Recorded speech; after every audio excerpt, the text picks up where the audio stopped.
Doing that now before I get up. All right. Boom. We're live. I'm not gonna fuck with it anymore. Oh. Sweet. Who the fuck is Danny and Tony? Oh. I just got notified. We're live. Oh. Duh. Get surprised and excited at your own stream going.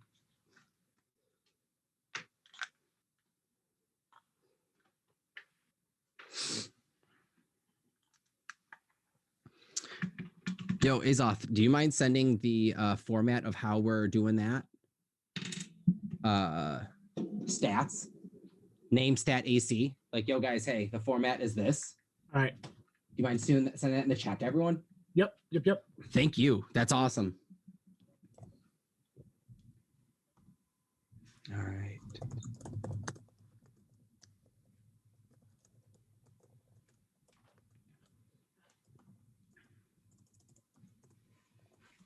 Oh, actually, I have a monster manual.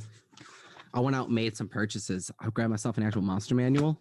Ooh, fancy. So fancy. Oh, there's something about the real thing, you know? I like the convenience of the digital ones, but I agree. There's something about being like, oh, I need a page. Flip, got it. Yep. Like, I'm so familiar with my player's handbook. I'm within like a 10-page flip.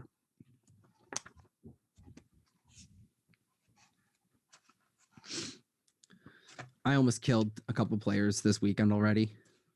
Oh, from your earlier session? Yeah, both of them. I got lucky. They almost died.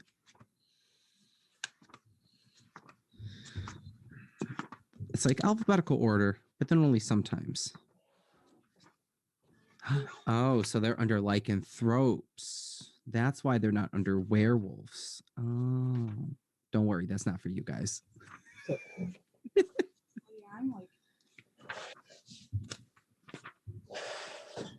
What class is Titus? Can you hear me? Yeah, he's right next to me. All right. I forget if you have headbuds or not, or earbuds or not. What class of player are you thinking about bringing into Faybala?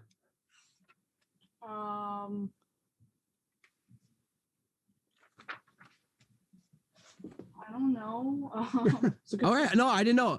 I remember. I just know Mark. You had mentioned about it, so I didn't know if. What was the first character you built? What was he? I made a warlock tiefling. Tiefling warlock. He made Tiefling warlock. Now you mentioned Azoth having a son. Is that the one? Is that the character you're thinking of using? Yeah, I mean, I think that could be cool because, like, if he was an adopted druid, they don't necessarily need to be the same race or anything. Yeah, no, tieflings could also be from one side, so it be adopted, not adopted. I don't know, but just want to know what to play with. Warlock, all right. Do we have a warlock already? I'm pretty sure Howard's one. Is Howard a warlock? Howard's a warlock. Boom Boom was a warlock. Boom Boom was a warlock too. He was packed to the blade. So what if so I'm thinking maybe for the next one shot we have, I'm gonna make a Tabaxi bard. Oh. But I'm really just gonna amp him up with I can't say the word prestidigitation. Prestidigitation. Think prestidigitation. Prestidigitation. Good. And then but basically going to make it so he can have his own essentially his own laugh track whenever he wants. And I'm going to name him Jeff Foxworthy, and he's going to be a fox, Tabaxi Fox, bard comedian. And just do horrible puns and one-liners all night long. That is amazing. That is amazing.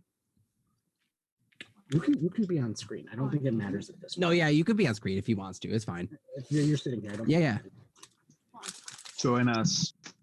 Because we're not really too worried about the whole YouTube thing anymore, right? Like that. No, because I combed through that, and the only because when it says our kids on screen, warning, and it shoots over to this warning, and all of it are very obvious, matured. Don't let this content. And I'm like, well, is swearing? It says matured language, and it's more or less encouraging children to swear, is what it's saying. Think of like the dad's going, oh, look at my son. Hey, what's that word? Think of like that. I think that's where it is. Apart from that, you guys aren't a regulated group where I'm like, hey, watch this, watch that. You can't touch on that taboo. You guys are fine regardless about that stuff. So I think I'm pretty sure we're safe. All right. Plus Twitch seems even more out there.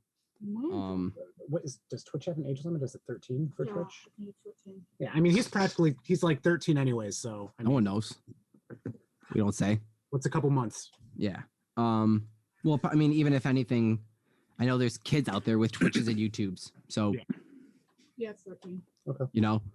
Plus, we're not advertising ourselves to children. That's, I think, also the big thing. Is that if we're swearing, we can't be saying, hey, go advertise us to children, because that's when you start gauging certain marketers. But we should be fine. Danny, hey, how's it been, dude? Tired, man, but I'm doing. Welcome back, sir. We missed you. Thank you. These migraines, man. Dude, I'm just trying to get my stuff set up real quick. Ugh. When were you on Android?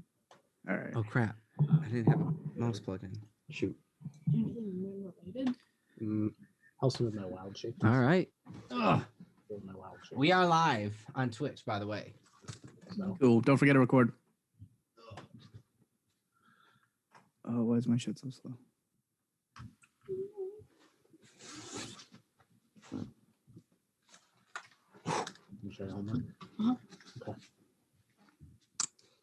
All right. There it goes. What's going on? What's going on, everyone? No, everyone's got new cams, new mics, headsets, new gear. Y'all sound lovely. Someone's hand, is it someone's hand or a shirt? Looks great. It's great.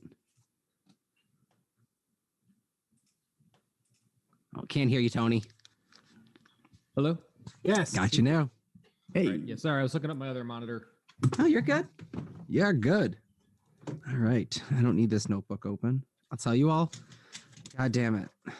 Raven and the Rook, or the Rook and the Raven. Yeah. It is phenomenal. It is beautiful. Are they local? No, they are not. They are I don't know where they're based out of, but they are a personalized Dungeon Masters or Player's Handbook. Like character sheets, NPC sheets, notes, stats, big bads, maps, factions, power players, deities, religions, timelines. The Rook and the Raven, it is amazing. Amber ordered it on middle of November. And it just came in last week. They were pushed big on Critical Role back when they were first getting started. And I don't know when, I wasn't watching it up to current as much this year, but I don't know what happened in November, December. Dead again? Died again. No, Danny. Sad face. 8-foot gin. Nice. But it's phenomenal. I can't wait to dive into it. But you guys go check that out. Oh, here, I want my notes here. How's everyone been, guys? Before we get rolling, how's everyone been? Sweet. Dude, tired as fuck, man. Been picking up a whole bunch of OTE this week, so. I played frisbee in the snow the last 2 days. Oh, nice. Frisbee or golf? Frisbee golf. It was a workout. 3 to 4 hours and 1.5 feet of snow walking through. Ooh. Oh, Tony Max is high, by the way. Oh, I was playing with Max. I'm assuming you'll see Nice. him again at some point. Which park were you playing at? I went out to Rochester to visit one of our old friends, Max, and play out there. It's this one that's on also on a public golf course called Riverton, Okay. like Scottsville. I don't know. But I like playing around here too. We have to get a game going when it gets nicer out. I'm for it. I'm also for waiting for the nice weather. It was Yeah, Was enough that's to get me my filling of winter things for the last You'll- next few weeks. I've started going to work in person now on the daily, Monday through Friday, and I'm just like, oh, it's cold out. I don't need to go and snowboard or do any other outdoor activity. I'm like, this is Dude. enough. What was it last week? Was it Tuesday or what? I think it was Wednesday. We had the most, like, more snow. Uh-huh. So I had there was, of course, the day I had the most appointments to assemble things. My first job, I have to be there at I think it was 7. So I think it was 8. So I had to leave here like a little after 7 to get there. Product isn't showing up, so I had to clean off my car, drive out there to just have them cancel and reschedule on me. And then the next appointment I had, it was supposed to be delivered and assembled in either the state or city of Washington. To which this woman told me this, and I'm like, I don't know what to tell you. Your address is in my phone. This is not how I roll. But that was my day the other day with the epic snow. Oh man. But now we have less snow, and that's Good. great. Oh, that's good. It's better, guys. It's better. We're getting Alright. there. Well, Ricky's assembling products. Danny's just tired. I'm tired. I'll tell you what, too. It's been pretty cold down here. It's been like a frigid 72. So The worst. I swear to God. It's I so swear to bad. God. No, I was looking at like the map of the U.S. It's like nearly all of the U.S. is like all freezing temperatures, below freezing, and Florida is somehow 80 degrees. So It's because Go you're an fucking figure. it's because you're a little incubator petri dish of disease yeah, basically. that won't shut anything down. At the border is just like 80 degrees. Yeah, that's all the high temps from all the COVID patients we have around here. Just from that and the state line down. Yeah. It's good times. Oh, all right, guys. Well, Cool. Don't forget Listen. to record before Oh. you start. ooh, Yeah. I'm getting too comfortable with that Twitch. Yeah, man. I'm getting too comfortable with that Twitch. All right. Well, guys, welcome in. If you're watching, I've got Twitch. I can't tell specific names. I see no one's jumping in live yet. So, hey, you're watching this on the rerun. If you would have been here live, who knows? Maybe we would have done a giveaway. Got to be here live for the giveaways, guys. Got to be here live for the giveaways. Welcome back, everyone that is now tuning in, though, to another episode of Podcasters. I'm your Dungeon Master, Anthony Mullen. What's up, everyone? I've been busy, the new job, but I'm waiting for the weekends because, hey, that's when D&D gets rolled out. And I've got a new little setup here. I'm working on getting a better monitor system for the players and prepared with a few multiple encounter scenarios. So it'll be interesting for tonight because we have Danny back and we'll see where we pick up.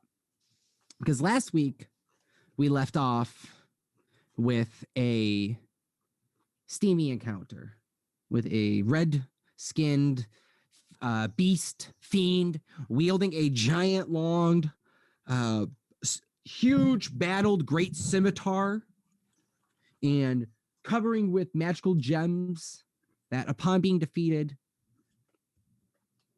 kind of disapparated into this burst of flame and smoke, and kind of just seeped into the floor, just kind of like melting away through the cracks in the ground. Players were heavily hurt. A few of them, I think one or two went down for the count. Almost. No. I believe someone went down to the count. No, I can't remember. It's been a long week. I've killed some extra players on other campaigns throughout the week, so I can't remember if they're blending through each other. We'll see. And yeah, last week was one hell of an encounter. And picking up, and we wrapped up with the conclusion of the battle with Howard covered, laying on the ground in his this tarp that he's pulled off of the one of the braziers that rolled around on. His coat was thrown over the second one. There's a small singeing smell in this room. Finks, Azoth, Remus, you're all breathing. The water mist that was conjured in the air has faded away now. The remaining 4 braziers have all died out. the center one in the middle, the coal and embers that were burning are smothered. What are you all going to do? Also, guys, this campaign is sponsored by DCT Industries, a local gaming company. Oh, I didn't forget. Don't you worry. I'm going to surprise you all with that. DCT Industries, you want to go check it out. They're a local gaming company. Like, Azoth's just like, somewhere, guys. Love it. Go check them out. They are working on a new game called KaiMon, which I got to interview Jeff from DCT Industries and discuss about last week. 2 weeks ago. We talked 2 weeks ago and the episode dropped last week, which you could have won you could have listened to and possibly entered a win, a starter kit from Wizards of the Coast. But unfortunately, no one entered. I don't know why. People listen, but no one enters. If you're listening to the episode and I'm telling you there's a giveaway, go enter to win the giveaway. Just please. But because no one entered, we are going to be doing a giveaway during an encounter today. So go check out DCT Industries. If you're not watching and you're catching this on the replay, you could have been here to win the giveaway if you'd been watching live. So see you guys next week. All right. Hey, what are you guys doing? Am I still in pain from my apparent headache? That's a great question. Make a Constitution saving throw. I didn't want to roll for Howard. I just kind of was like, you're out of that's the fine. fight. That's all So let's good. make a Constitution saving throw. All right. That is a 9. As this headache is fading away, you take 2 points of psychic damage. How many? 2 points. Okay, good. As you just kind of are throbbing the center forehead up almost like in a migraine. And there is no lights in the room, so it is. Oh, they got the ceiling. It is dim lit. If anything, it's dark for you to see. But you're in the chamber that you had fallen into. Okay. Howard get his coat back yet? It is currently on one of the braziers. He has been wrapped up in the tarp If blanket it's wet, that I want yep. to like wring it out for him. Then I'll bring it to him. Snatch it real quick. Don't touch my coat. And I'll put it back on all wet and soggy and nasty. Make a perception check. Okay.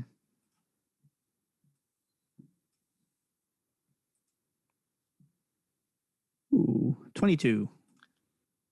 On the very back, and like your like the part that would kind of cover where your spine is, there is a bit of a burned hole. Just a little, just ever so, just a little bit. Just Gonna poke my finger through it and look at each of my party casts. Which I'm giving one? Remus so bad. Just like.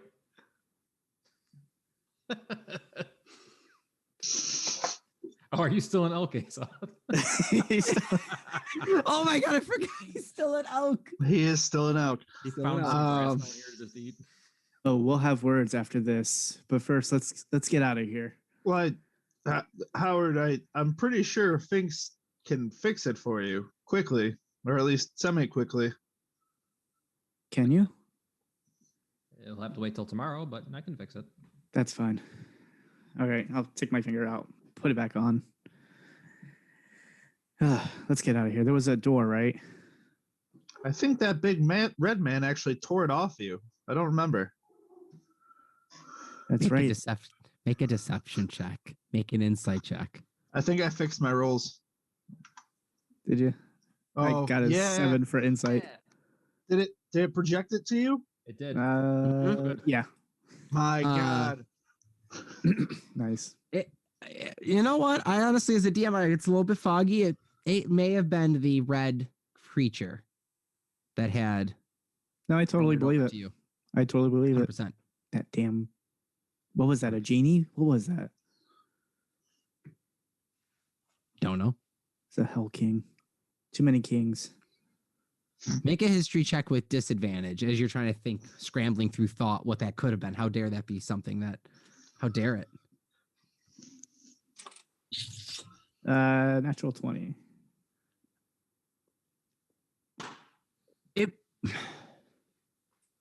It seemed like a genie because someone rubbed a lamp or rubbed something and it kind of puffed out a smoke. It's kind of genie-like.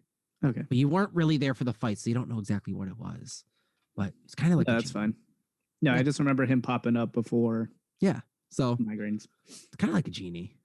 Okay. Maybe a subspecies of a genie. Well, in any case, thank you for killing the genie off for me and taking care of that since he ruined my coat. Kind of sad I wasn't able to. Appreciate it. Rest. All right. Do we want to rest here or do we want to move on? How are you guys looking? I believe our elk friend needs to rest. And I Yeah. think you should probably take some rest too, as you have drained yourself mentally in a way. Yeah. I am currently sitting at a character at 3 health points, so HP. Yes, you should definitely rest. We Yeah. should all rest. Very long. I don't think anyone's coming up the top of the hill on us or up this tunnel here. Is it But still open on the did- top or does it like close up?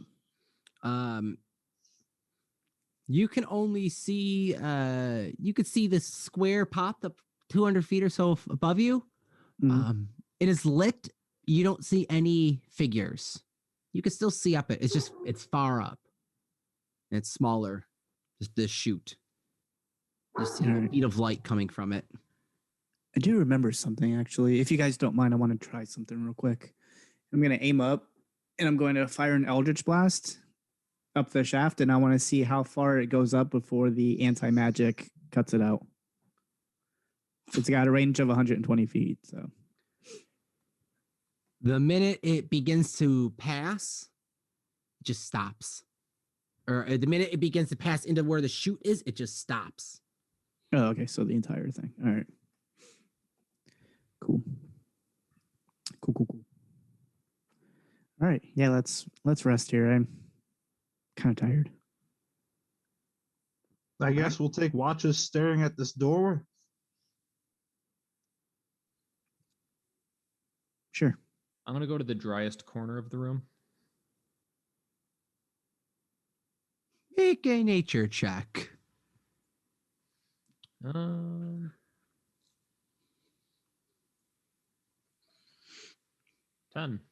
10. The room's kind of pretty much all dry, except for that central localized part where the giant plume of steam and water is really placed. You find one of the other back corners, fairly dry. Okay. Okay. All right, so you guys want to do long rest in shifts? Yeah. How big is the biggest brazier in the middle? The biggest one in the middle, the brazier itself is about 5 feet big. Howard's going to try to climb in it. Make an athletics check or acrobatics, your choice. My acrobatics will be better. 20, not natural. You got lucky. It takes just a little bit of straining. You pull up, you get up, you move and just kind of set and rest in it, and you roll around. It's just a pile of ash and burned coals. It has a low, very, very low heat. Very low heat. Okay. Perfect. Kind of almost like it's dying out. Okay. All right, just gonna sit in it. Yeah, I'm going to rest in there. All right. You start to dry off and make an Arcana check.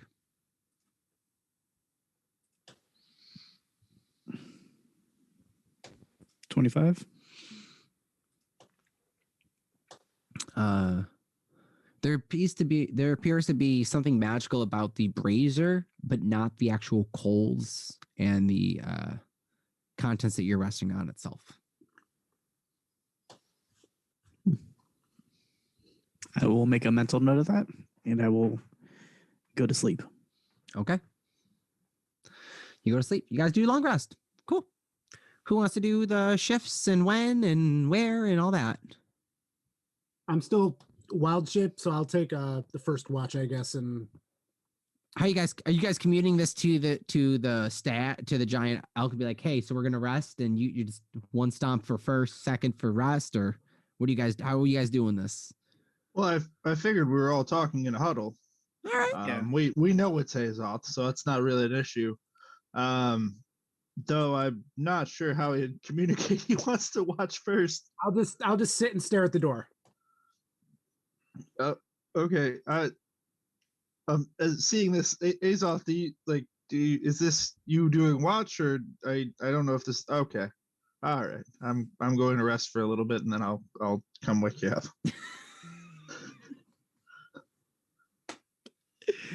All right.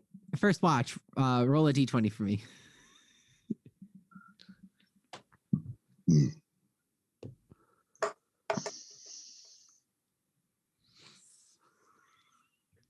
That one. Frick. Surprisingly enough, you are good.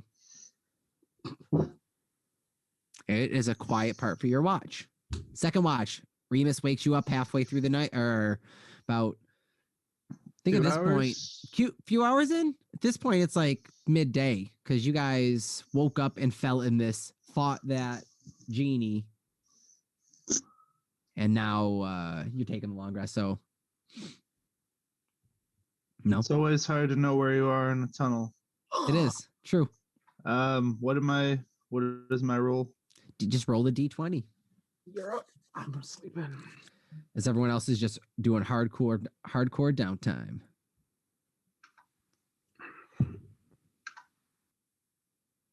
It's like lightning now, my God. Ooh, you're good. All right. All right, who's doing the last watch? Who wakes up last? Sphinx or Howard? I'll do it. Okay. Yeah, I'll let things do it. Howard, you waking up at all, or are you still sleeping? No, I'm sleeping all the way through. You sleeping all the way through? All right. He hasn't had much of a rest since before the dream. That's true. And you're still hurting from that fall. Mm-hmm. Okay. What was your D20 roll? Just a regular d20. Oh, yeah. I'm sorry. I rolled a 6. All right. You guys take a long rest. Uneventful, but that could be good in others' favors. All right. You guys complete a long rest. Keeping watch. There's only 2 entrances into this chamber that you know of, so wasn't that hard. All right. What do you guys do? Door ahead of you is smashed open. There's the chamber ahead of you, above you. What do you do? I Yeah. use the mending spell on Howard's coat. Okay. Howard, the back stain or the back little hole, there is a fabric that is patched. Mhm. Distinctly off-colored. Like it looks stained, kind of like it's now off-colored and it's obvious. We'll have to get this fixed later. I appreciate it though. Thanks. It is fixed. It's sphinxed. It's fixed.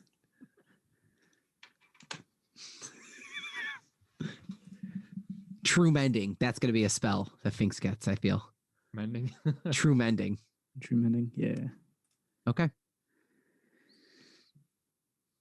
All right. My stuff is up. All right, cool. All right, we going through the door? So we might as well go through the door. Yep. We're You gonna guys want to go through the door? crawl our All way. right. So.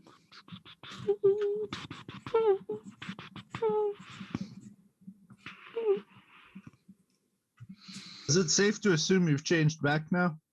Yes. Okay. I am no longer an elk.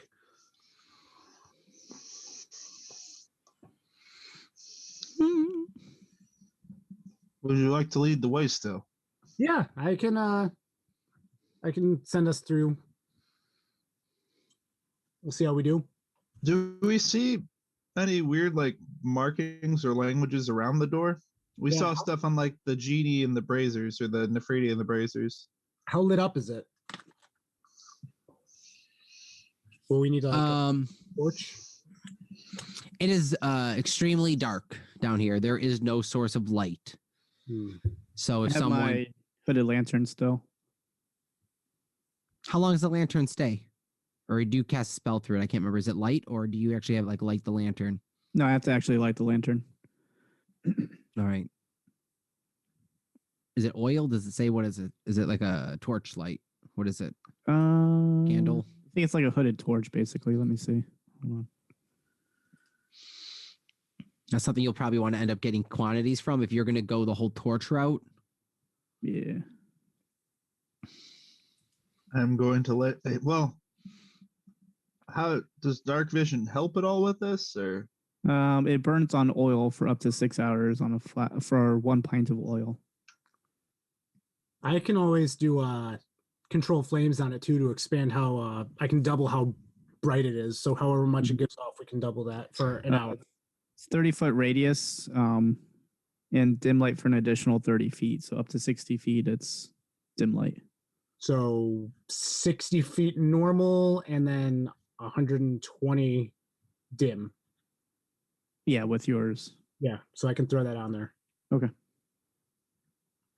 Want to do that? Yeah, let's do it. You want to take behind me then? So Yeah. Okay. I'll be kind of like behind you, like lantern over kind of like your shoulder to kind of light the way. You're taller than me anyway, so it works. Yeah.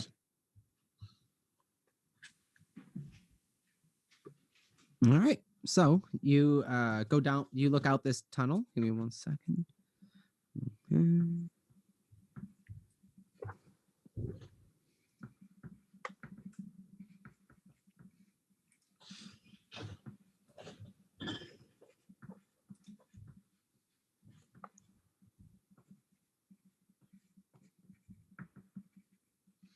Cool.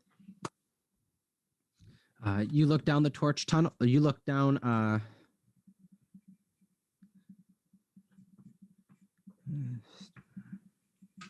You look down this tunnel and see it stretches for 50 feet until it hits a split. The tunnel is 10 feet wide, squared, fine chiseled. The floor is these big 5x5 blocks side by side that kind of feature down. The walls have markings and scriptures and runic carvings on it. Basic, just looking, it follows a very similar elven inscription that was on the brazier in the center. Is it anything I recognize? Can I read any of it? Or like basically what it's gist of? Make an intelligence check. I was gonna say, would I be able to read it as well too? Yeah, you can read it. All right, cool. Are you taking the ritual? Oh no, you just have that. No, it's just live. It's just live. It's a little hard to actually read this one. It is Elvish, and it's an off dialect that just kind of looks almost like a blend with almost like a Nordic, almost like a giant, like very old, kind of like the Latin of the Elven. Okay. Nat 20 plus 1. Nice. This is the this is you being a druid and knowing of the ancient teachings and knowing of the scriptures of the passage of knowledge. Wow, I love those nat 20s. Wow, this is great. Knowing with that, pulling from this is some of the earliest of Elvish writings possible. This dialect. Okay. Like, this follows the kind of like the first written language in Elven. Like this is like, oh, like only like the ruins in the Smoketown Mountains kind of have parts of this, and only like the far north where the ice elves are, like, does that kind of like, and even they have like in their libraries and in like their older districts and their like ancient temples that are from days of old match this kind of carvings and language type. can I pick out any words, or like, is it giving a gist of telling a story or direction, or It's the gist of what you're getting is it telling of story and more or less warding of protection and preservation of just kind of just culture. Okay. And you're getting a ancient elven civilization depicted in senses of a hierarchy of social classes being led and ran by a dark necromancer. And within, because of the nat 20, reading within the lines and or reading in between the lines of like the subtext of like the text and the subtext being kind of thrown at you, the ones that are carving this temple, that are carved these markings in the wall, it's actually more of in the sense of curse. So like the people that truly inscribed and built these halls and marked these did so with that it was like telling of a story and telling of culture and telling of great praises of this wizard that ruled their civilization. But within the subtext, it's dark. It's a necromancer. He enslaved us. We curse you to forever be within these halls. You shall not escape. The sea will forever be dry around you. Yeah, that's Okay. about what you're getting. Get a gist. All right. Think Pharaoh, evil necromancer Pharaoh, and the slaves put the curse on him when they buried him. Okay. So chances are, guys, there's something not good here, but it's not bad for us per se, but we may want to tread carefully so that we don't come off as being the bad guys. Thing is in here worse than that fireman. Yeah. It looks like there might be a necromancer wizard buried here or something. Oh, So, buried. yeah. Don't have to worry about it. He's buried. Yeah, I'm not gonna rub anything anymore today, so Yeah. I'm not touching. Hands off. I hope we can find a way out of here. I was gonna say, as soon as he says that, Howard like takes his finger off of like the runic inscription. Like, oop.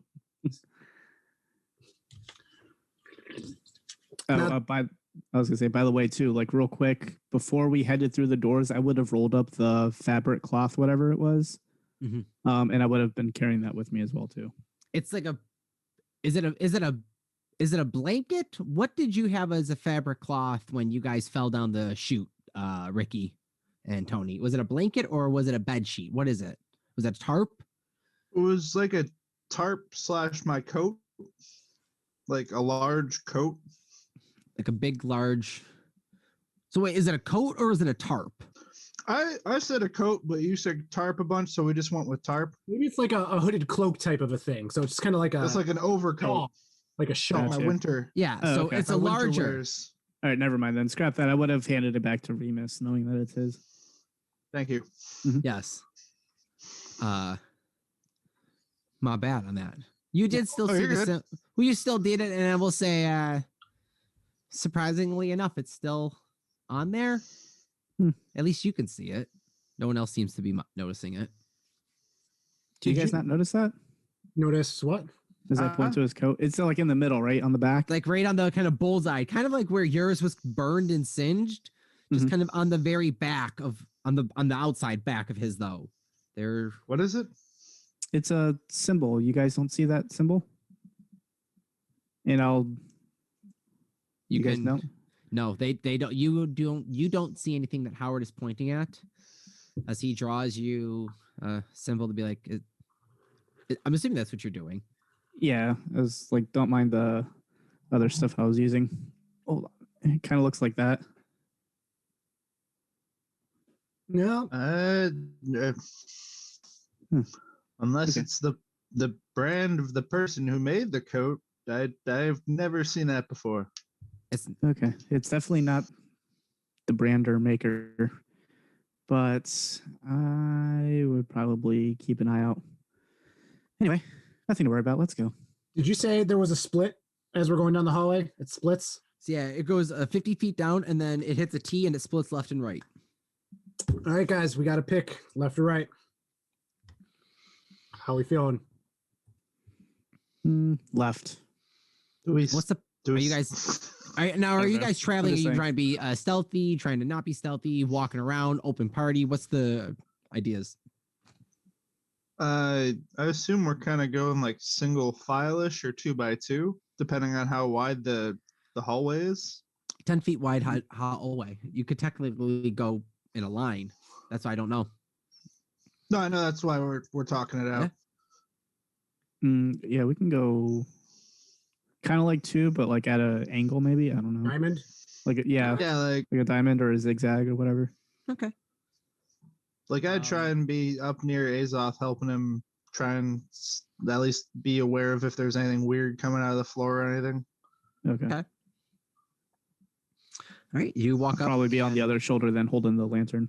Also, Blessing of the Trickster. I haven't used this in a little while. I'll be using that on Howard, so you have advantage on stealth checks.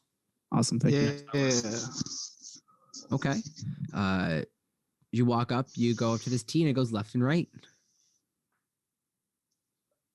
You guys are much better at reading this than I am.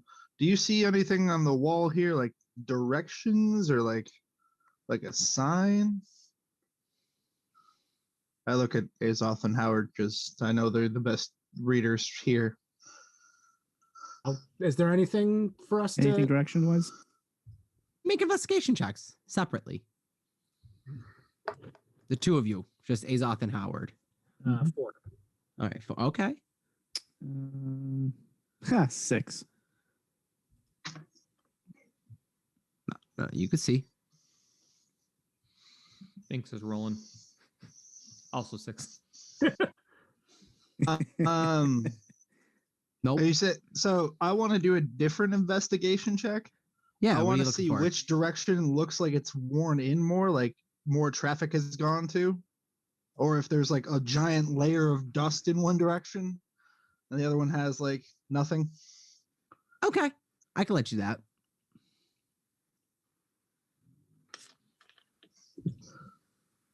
All right, 14. Both sides, surprisingly enough, look like they have steady traffic on both sides.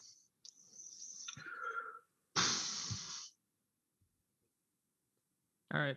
I start walking down the right path. All right, we're gonna go to the right. At the T junction, the floor is like dusty-ish. Not so much, not that dusty. They both look to see actually like heavy traffic or consistent traffic, it looks like. Like there's slight dust on the outskirts, like where the floor meets the wall, but that center path, it looks like there's something that has made traffic through here out of consistency. I'm gonna make a noticeable mark at that junction then, over on the side by the wall. I'm just gonna do like my toe and make like an X, or just some kind of a Okay. marker just in case it like loops us around or something, so we know that that's a way we've been down. Okay. And then I guess we'll go to the right. All right. You tuck over to the right. You continue down this path. It cuts over to the left. And as you turn left, you see it goes down a hall, stretching down another 100, 150 feet. Halfway down it, you can't really see. It looks like there possibly is a corridor that cuts to the left. Does it all seem to be still level, or does it appear to be going up or down at all? Is there any kind of incline or a decline? At this point, it all looks leveled still. Okay. Make stealth checks, by the way, for everyone. Nat 20 plus 3. Nice. 10. Okay. Ooh. Ooh. You said I also get blessing of the Trickster, right? Is that a D4? Advantage. Oh, advantage. Oh, thank God, geez. yeah. Sleight of Okay. hand. A lot better. 8. I click. Are they both the same score? They are both the same score. I literally just Okay. clicked the one buff. All right. My feet are like hands. They're that swift. Howard, what was your actual score? 8. Yours 8. The second one? Yeah, with advantage, it's 8. Remus, what was yours? 19. It was 19. All right. As Azoth and Remus are scouting ahead for about half the room, they start to slip away, and Finks and Howard, you start to back off as you hear a slight rumbling in the walls to your right. So it's almost there's a like a low grinding sound. And it's gone. If you want to make a continued perception or check for it, I'll. Did it sound like it was something moving, perhaps, or is it just kind of like a low, like humming, buzzing in the room kind of vibration? Make an insight check. No, that's not the right one. Oh, yeah, it is very. 9. Sounded like something moving. Okay. Don't know what it is. It sounds like almost something's moving. Be a giant machine. All right, I'm going to reapply Blessing of the Contraption. Trickster to Howard. I must have did it wrong. All right. Keep moving. Blessing of the Trickster. All right. You guys run back up to Remus and Azoth. Right now, they can see walking almost all the way through this hallway now that there is a side hallway that cuts left, that you see it dips down at an angle, and it's like the hallway 10 foot high kind of just shoots down at a hard left cut that you can go down if you wish, or you can continue to go straight. I only know of a few things that are underground, and if we're in a tomb, I can only assume there might be a body down there. So I'm not sure if you want to move forward first and mark this one off as well, or... I would agree. I think we're trying to go up to get out. But If we went down there, would it look like we could climb back up? Would it be easy enough? Yeah, no, it looks like it's like a side hallway is carved out, and there's stairs that, like the floor looks like it starts to cut over, like they cut in stairs, like groove steps going down, and your vision takes you to see it goes down 30 feet, and it meets a platform, and then you see on the opposite end it raises, kind of mirrored from the other side. yeah.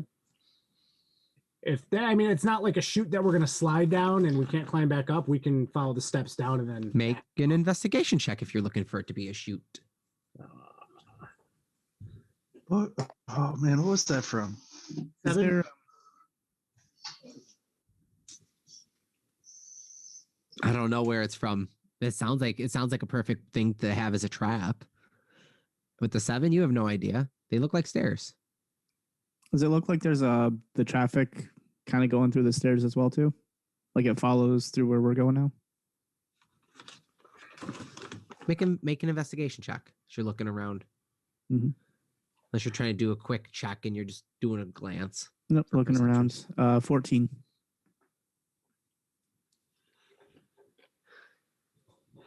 There is a single set of footsteps that walk down to it. Not like you could see the place holes. And it's not even just a single, but it looks like a single that kind of wrong for me to say single set of footsteps because this isn't a single set. It's extremely Just not as light, like traverse. extreme lightly. Okay. So not just like a single one, but there's been time that with each time of another travel to go down, that dust has laid down there. a bit. I want to investigate. I don't think this hallway is safe right now. Make an investigation check. I was about to say, Remus, I don't know if you can check and see if there's any traps around. Maybe. Probably.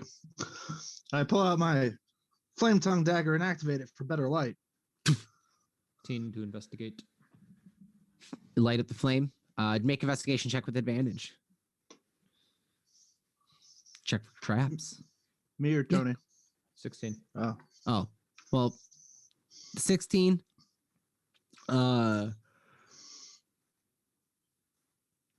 Remus, were you not going to look individually? Where he I was. was. I just wasn't sure if that helped him as well either. Oh, perfect. All right. Well, I'll say with the mix of a 16 and 21, this doesn't not appear to be trapped. Looks to be finely crafted, and the markings on the wall actually stop at this point. So, like, the markings follow the wall, but on this hallway, there are no markings. This could be an addition to something that was added on post being built, like a way to get in, maybe from a non-traditional sense, or possibly to get out, since the markings aren't there. We can check it out if we can. I mean, it's not going to drop us in. We can get back out. May even possibly be a dead end. But yeah, we can check it since we're here. And if not, we can always double back and head through the other way. All right. All right. You head down the stairs. Leads down at a steady slope. Go down. You hit a platform that is 5 foot spacing. See goes up the other side, mirrors it almost exactly.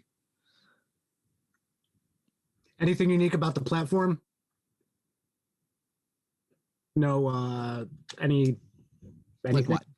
Like what? I don't know, like a hidden door or something. I feel Okay, like so you're looking for a hidden door. I figure if there's a platform here, there should be something else besides just like. So like there's a platform. So go on the platform. There is a hall that cuts to. There's a second continued staircase that cuts to the left that shoots down at a deeper kind of staircase tunnel that shoots down 60 feet at a steeper set. Still stairs carved. Okay, so there's the stairs we came down. There's stairs going deeper, and then there's stairs going back up. Correct. Nothing on the walls on this point. Up or down, guys? Well, we have to kind of go down for it to go back up, right? We already hit that down part. Now we can go back up, or we can go further. Should we see what's back up on the other side first? I think it might loop around to the other path. So you mean like a big circle, so it will come back and head us down regardless. Back to where we started, I think. I mean, it was, how long was the staircase? Like 30 feet? Yes. The 30 first feet. one? I'm gonna dash up the other staircase back up to see if it just takes us to another weird hallway like that real quick. Weird hallway cutting to the left. To the right, it is caved in. So cutting off to the left, it is a chute hallway, very similar to the one that you would walk down. The walls have the weird elvish carvings that your friends have pointed out. I come back down the stairs and tell them of this hallway that I assume we made the way to go down. We could have gone longer down our hallway, I guess, because it seems like the other one just caved in right at the staircase. So it's up to you guys. If we're going back up, I would say we go up where we came from. If not, we continue down to what I assume is some dead man or person or thing. Yeah, let's go down. I'm okay with that. So this is where this is what I think it's where we're at right now. So the S is where we started, and I would have drawn this out for them. So we came down, we went down the one tunnel, we came down the stairs, or we could have gone straight. We're on the platform, and it's pretty much like I think Fink said, like a mirror on the other side.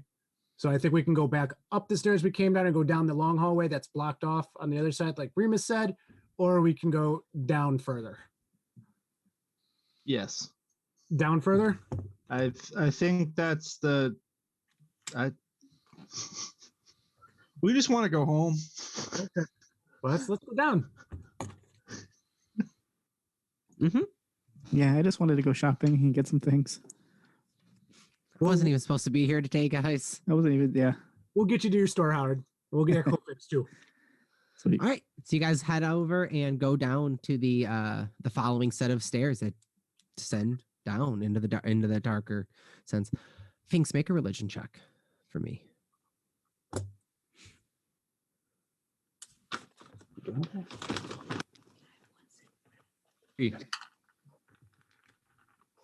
All right, cool. Never mind. You saw something, and you're just like, is it? Never mind. That's that. Never mind. That would be fine. Never mind. Those are just regular spider webs. All right, you walk forward. All right, you go up to a door that is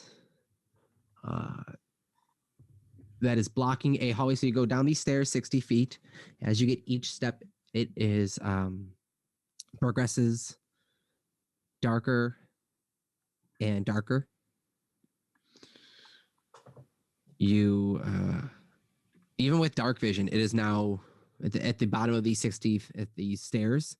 It is now severely to the point where even with dark vision, it's now harder to see. Like this is where it's getting like, ooh, this is kind of dark in here. You don't know whether it's the being underground, being in a tomb, being wherever you are.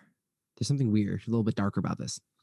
And the door in front of you, which you can kind of see, it's a wooden door, 6 feet high, has a round at the top to it, and it has it was built separately. Like this door seems out of place, but one of the reasons that it seems out of place is that the wall itself has this dried stone slab structure, this almost like giant like concrete slabs. Like it's built with very precise squared rectangular brick blocks, like the structures of the walls. But where this door is left, and it's a wooden door, it just doesn't fit with the architecture. On top of it, the wooden door itself is just covered in a spider web, just a thick webbed of either dust bunnies or just time, or it's like where the wood is, it just starts as a web. Any inscriptions or markings on the door? Make a investigation or religion. I'll do a religion. Okay. Good thing. 6. Nice. Markings, but nothing that you can really ascertain. Nothing within your study. Okay. Finks, you're pretty religious. Anything you can make out on this? Is this different than the other mark? Yeah, well, this would be different. What you saw earlier was just could this be something? It wasn't. This would be something different attracting if you want to make a second religion check. I did good. I got an 18. There are symbols that reminisce and remind you of the Drow culture on this door. And it looks kind of now seeing the elven scriptures that were on the walls and seeing this door, it kind of resembles a similar. How are the Drow and the Underdark in general favorable to things like goblins? I don't actually know. They're kind of all dark dwellers, so they kind of fit in there or not so much? They kind of do, where in my world, I am very much the Drow are kind of assumed to be underworld evil kind of style. Not underworld, but like underdark. They're evil, hate the surface dwellers. There is that assumed. Not all Drow are evil. Just like not all surface dwellers are not evil or are good, stuff like that. But the general culture is that there are those gods that have influenced them to just be, there's some natural evil tendencies. Okay. So this looks like we might be going a little bit too deep. You dig deep enough and you find another another cave. This might be the work of the dark elves behind this door. Could be a way out. Maybe proceed with caution here, but this may be Could better be not. than this might be a way out. This other way might not exist. If this is truly a prison. What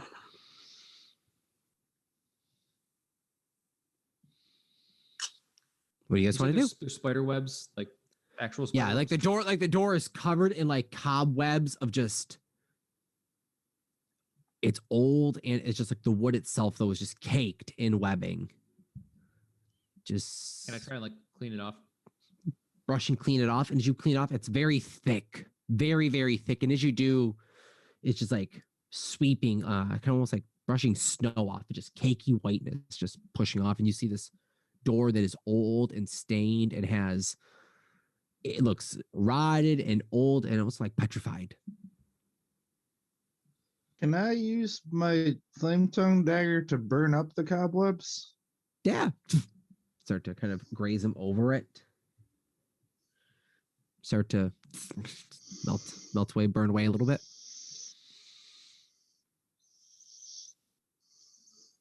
Is the door unlocked?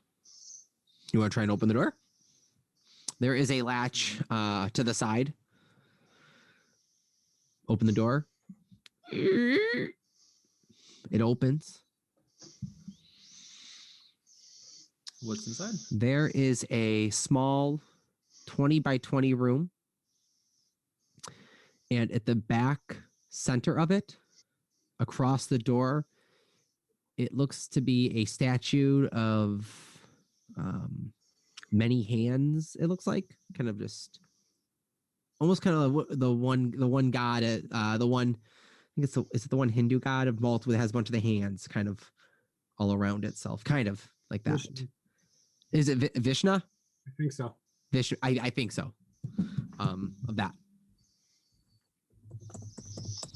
Nothing else in this room?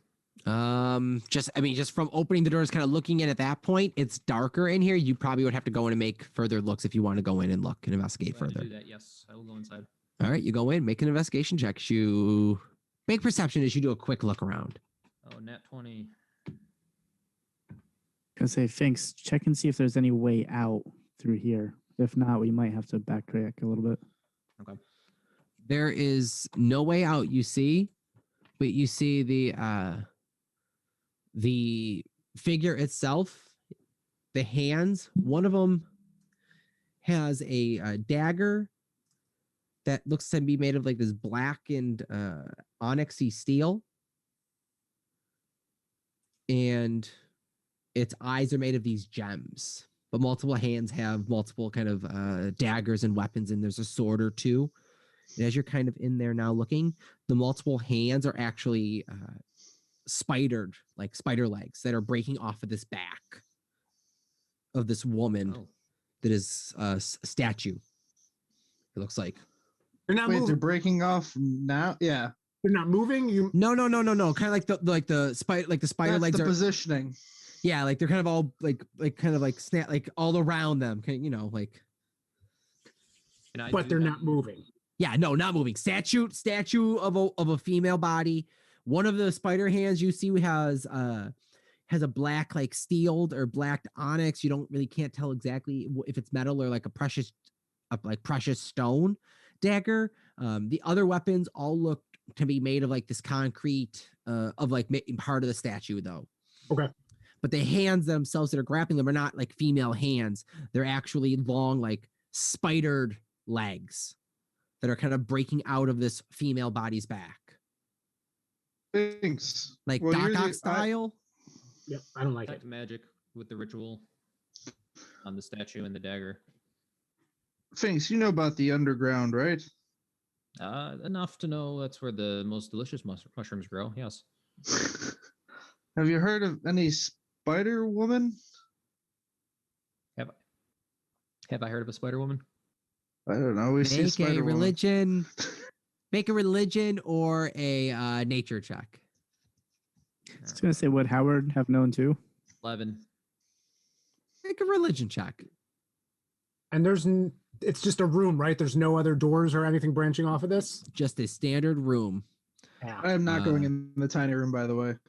At the bed, I'm staying at the doorway. at the feet of the statue, it looks to be some small boxes and maybe a pouch. You see, Finks. I rolled a 13. What were you looking for? If I am aware of a spider queen or anything else like that from the underground. You've heard of the name Lolth. You're aware that Okay. she is a goddess to the drow. Hey, Finks, I'd be careful if I were you. That's resemblance of a underground spider god. That's not very good. Okay. I'll be Would careful. you say? Oh, sorry. I was just gonna ask. Would you say this is similar to that room where we found the armor for Azoth in the mansion, in our mansion? The nature room? Yeah, like is this a similar kind of setup or feeling to it?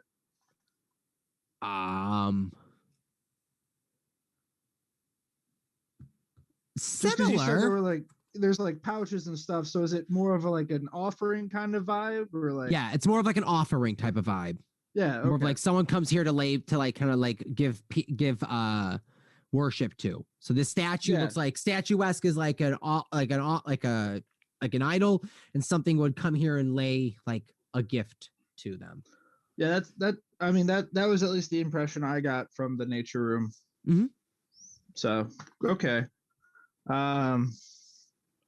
Detect magic. Finks, or here's- anything? Yeah. Detect magic? Yeah. All right, detect magic. You see there are a couple vials that are glowing up behind a pouch that is sitting at the base of the statue. Okay. The one eye that is a gem is glowing up. Okay. And the one dagger is the black one. The black one. Okay. So I see magic on the dagger, the eye, and in one of these pouches, there's 3 vials. Perfect. No, there's a vial. There's like almost like pouches are pouches are kind of sitting in front of the statues here. Pouches are kind of sitting in front of it. There's a vial sticking out from behind one of the pouches that is kind of just sorry. glowing. Where'd I get 3 from? Did you say 3? Or is there 3 vials? Did I say 3 vials are glowing? I think I don't know, so. 3. Yeah, I don't know if I said 3 pouch. 3 vials are glowing, but you can't ascertain. You see kind of a magical essence of glass vials. And then any school of magic in particular from anything? The healing school from the vials.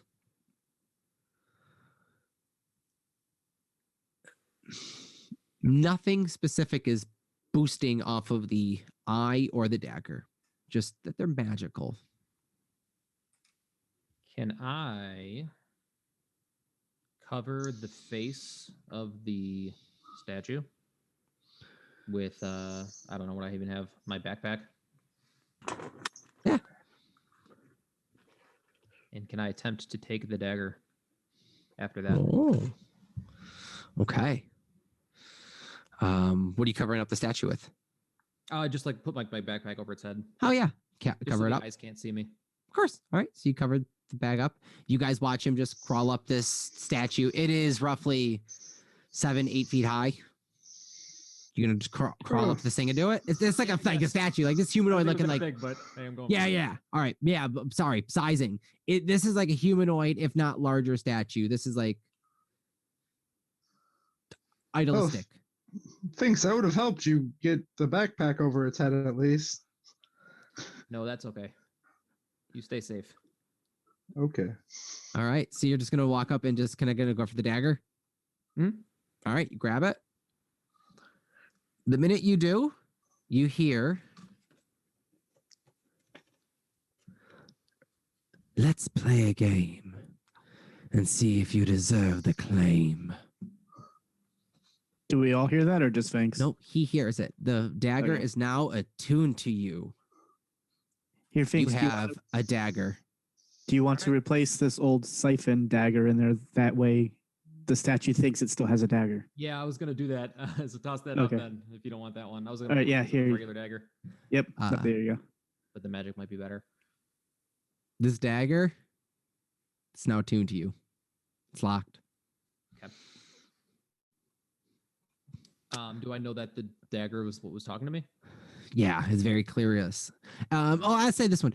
Very, very obvious and clear that the voice came to you when you touched the dagger. It not necessarily came from the dagger. Okay. More, make an Arcana check. 11. Someone may or may not have known as you took the dagger. Okay. But it's now aware that you did. Okay. I'll attempt to talk back. I'll say, Finks likes games. Tell me more. And I'll kind of start climbing down grab my backpack.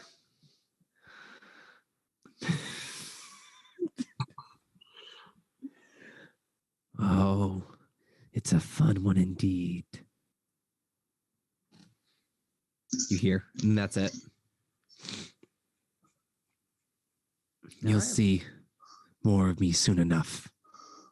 Second thought message. Do you want your backpack back? Oh yeah, I'm grabbing that. I'm on my way down. So just a standard dagger, just so you know, D4, no magical properties. But it's Just cool. something's talking to you. All right. Was there anything else cool in there? Yeah, there's that eye and the gem eyes, but You've got a gem eye. Can you get a better gem eye, Remus? I don't know. Can you like Which of the eyes was it? The left eye was the one that was magical. Both ones are gem though. Yeah. take a magic eye and see if you can can you do like a oopsie daisy and Oh, I did that. It was a little bloody when I got my first eye like that. well, I'm not saying your other eye, take out the eye you have and put yeah. Oh, I'll try that too. But I'm just saying, if I had just gem eyes, that'd be kind of weird. Anyways, kaleidoscope vision. I'm gonna use my mage hand to grab or try and pull the left eye gem out of the statue. Yeah, let me leave the room before this happens too. Are you gonna wait for him to leave? I would wait till he crossed the threshold. Like, I don't want anyone in there when I just pull something out of a statue. Okay. You go to pull this eye out. Make a strength check.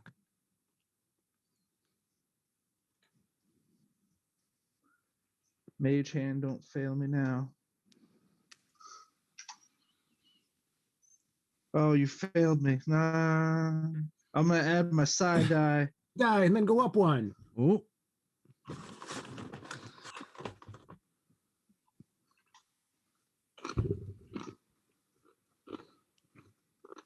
Come on. All right. So 17. Okay. That's not bad. There is a bit of a resistance, but eventually it pops out, and you are looking at a palm-sized purple amethyst. Right? Purple? Yeah. Purple amethyst.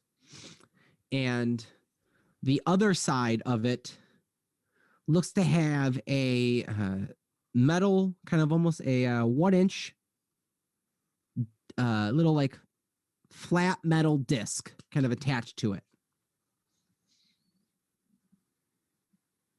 Looks like almost like a flat, almost something like this, like a little flat. And then there's just a crystal gem on the other side of it. You're just like, okay. Could I do make a dex save for me? Okay. I wanted to make an insight check to see if I knew why it would be like that. Uh-huh. So as you're going, what is it? You all see, because you're all looking in the door, the 8 spider hands go, and the ones with the weapons are coming in for daggers, and the other ones that are not with weapons are going to grapple in and hold his body. No, he used his mage hand. He's not anywhere near. Oh, shoot. You're on the mage hand. nowhere near. Never mind. Yeah. Okay, so you guys see the hands still go, ignore the deck save. My bad. You're good. The body's all as it hits nothing. Just Yeah. Is there still a door, like in front of the doorway, or did we just destroy the door leading into this room? no, you guys didn't destroy the door. You kind of just pushed it open.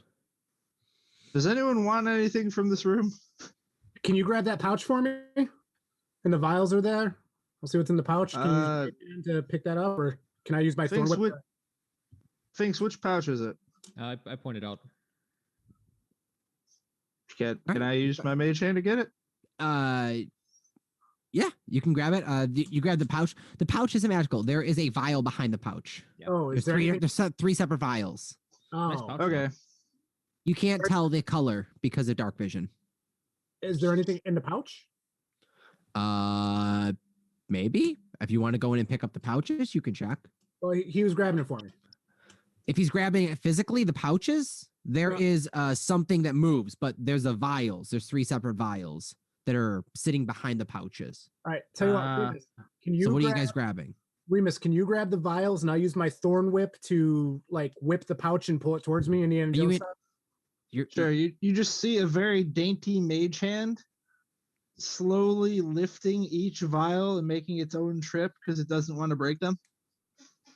Okay. You grab three vials, and two of them look small and familiar in size to health potions that you've received in the past. Kind of trying to move them around. You don't feel much liquid move within them. The last one has a thinner top and is a big bulbous bulb of like this like a bigger, fatter, actual like potion vial almost. And the liquid in it is dried out as well. It looks like there's nothing in it, but there looks to be something coated thicker at the bottom. You can't ascertain color though right now, unless you bring it out into the room with everyone else. I'm just Or the hallway where there's light, I guess. Who wanted these? I did. Azoth, I'm just gonna give them to Azoth and not. I'm gonna look at my gem. No, actually, did you after you get that pouch out? No one wants to go in the room again, right? No, but I'll take the pouch right. if there's nothing in there. Nobody wants it. Yeah, Grab the pouch. Make an attack roll with your whip. As Indiana soon as Jones the whip and pouch get out of there, I'm going to close the door and use arcane lock to lock it. 19. Like Indy himself, never seen the movies. Whoosh. And it snatches it in your hand. Whoosh. No, There is some that you can just feel quaint, and it feels as if almost there's something solid in it. Almost maybe almost something metal solid, just weighted. I give it to Howard. All right, take it. I take it. You open it real quick or no? Just opening it and looking inside. What's in there? Quick open. You see, looks like coins, silver coins.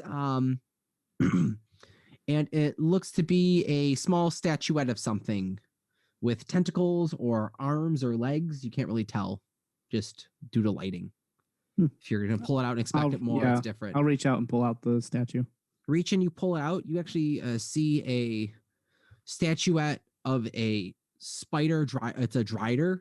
It's a heck of a half spider with a female body attached to it. Okay. Made out of make an investigation check.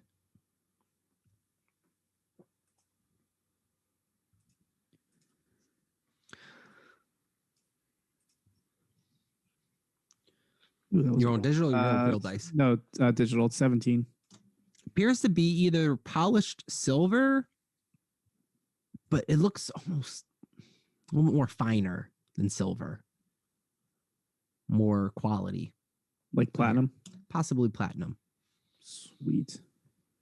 Okay, I'll tuck that back in the pouch. You want to check check the coins. Yeah, I'll take out one of the coins and look as well. Similar. So I figured. 20 coins. Okay. Any markings on the coins? No. Just kind of these very old. They looked old and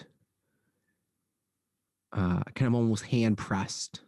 This isn't manufactured, isn't done by magic. This is kind of like someone took the time to hammer out and pound out silver coins by hand to present these as an offering. Okay. Which you now have. So Sweet. good thing the offering's with you and not to whoever that's to. For now. Okay. So you do that? Can I, with that blade, I kind of want to practice my throwing knife. I'm just going to throw it at the door and see if anything happens. It's better in your possession. You don't feel like you're worthy enough to let go of it. No, I want to like attack. I'm going to practice, so I fight with it. Oh yeah, no. You won't. We don't want to throw it. Like there's a chance you may lose it if someone else takes it. Like this is your dagger. Okay. And so yes. I physically don't want to throw it because I don't want you to don't want to throw it. You don't want to lose it. You want to make sure that if you're hitting someone, you're getting them up and close and you're going to get them. Okay. That's fine. So I'm going to practice stabbing the door. Just kidding. All right. You go to throw it, you're like, nah, maybe not. But attunement slot is now taken up with a dagger. That's a curse, people. That's a curse. It's a wasted attunement spot. All right. What are you guys doing? So I arcane locked the door so no one can get into that room ever again. Okay. Unless they use knock to dispel it for 10 minutes. Hey, Howard, can I hold on to one of those coins? Yeah. Sure. Can you give one to everybody else too? Yeah. Just to hold on to? Yeah, sure. And I hand one to everybody else. Okay. Actually, I'm kind of curious, Remus. Would one of these fit in your little stomach bank? I guess if you've got extra, I'll try it. Yeah, here's one more. I already think I know what's going to happen, but I will nonchalantly lift up the side of my shirt and try and put it in. And I kind of just expect it to spit it out like a child that doesn't want vegetables. Yeah, it's basically which is like, nope. Okay. I'm sorry if it has juices on it. May I investigate my gem with the weird base? Yeah, make an investigation check. And Finks, just because you're just chilling there, can you roll a d20 for me? Sure. 20! Relevant spell, but 12. 12. All right, you're good for now. You rolled a nat 20. No, not nat 20. I rolled 18 plus 2. Oh, 19. Oh, 21. Nice. Definitely seems to be special. Looks to have this is a really nicely looking amethyst, nice purple gem. Looks to be finely crafted, high detail. The metal plate on the back of it looks to be made of a super very pure with 21. It's platinum. Plating to it. There's something magical about it. You don't really know offhand. May I attempt what Azoth or Mark had suggested and try swapping out my eye for this other one? Yeah, if you want to. Does it look about the same size? Surprisingly enough, it kind of does because it can fit into your palm. So if you want to, I believe you have to take the time to unattune to an item and pop it out of your eye. Maybe I'll save it for my next rest. Because you're gonna have to reattune and everything, bud. Yeah, I'm better off like this for now. Yeah. I always forget Remus does have one golden eye and an eye patch, technically. All right, over it. So are we gonna head back up and then down the original straight hallway then? Where else to go then? weren't there, or is this where the 60 feet down took us? That's where the it took us. 60 feet down This took this you. open room. So we need to go back Were- up the platform. And then Were back. there any other doors down here? Just the No, one? just this one. Just room. that one. There was something in this room, and you guys found something possibly Oh, we found something. for the better or worse. I guess up we go. Okay, you going up? Backtrack yourself. Try to go up the other side. Remus already went up that side and said it was Okay. locked. Okay, you're gonna try and go up. So you go up the 30, go back up the 30. Are you gonna continue down the hall to the direction you were not traveling? Or Yeah, so we're gonna go. Yeah. We're gonna go down this hallway. Keep going down Got the it. right. there you go. Okay. You keep going down the right. For your map, just so you know, the 60 feet went down backwards in the direction of the other that you would come from. Okay. But yeah, fair enough. Just for your own mental. Good. Go up. You reach the end of the hall, and you see that it cuts left. It cuts left and continues down, stretches for, I don't know, 70 feet, pushing out of your vision. But you see the vision is blocked by, it looks almost like a cave-in of sorts from the far end. Halfway down this hallway, you see the right opens to a side chamber. Should we go in the side chamber? Why not, right? It stretches as you walk down the hallway. You see it stretches down deep. This hallway is 20 feet wide and progresses down at a nice 30-foot angle. Do we want to check it out real quick? You're going back. Okay. You guys go down it. It goes down, and as this goes on for 30 feet, it pans open into a large circular room, 40 feet around. There are 4 torches on the walls in 4 corners, lit up, very dark, very dim lit. Make stealth checks for me. Because no one's been declaring that they're proceeding stealthily. 17. I still have Blessing of the Trickster, right? Yes. Sweet. 23. All right, 17. Okay. Azoth, roll a d20 for me. Sure.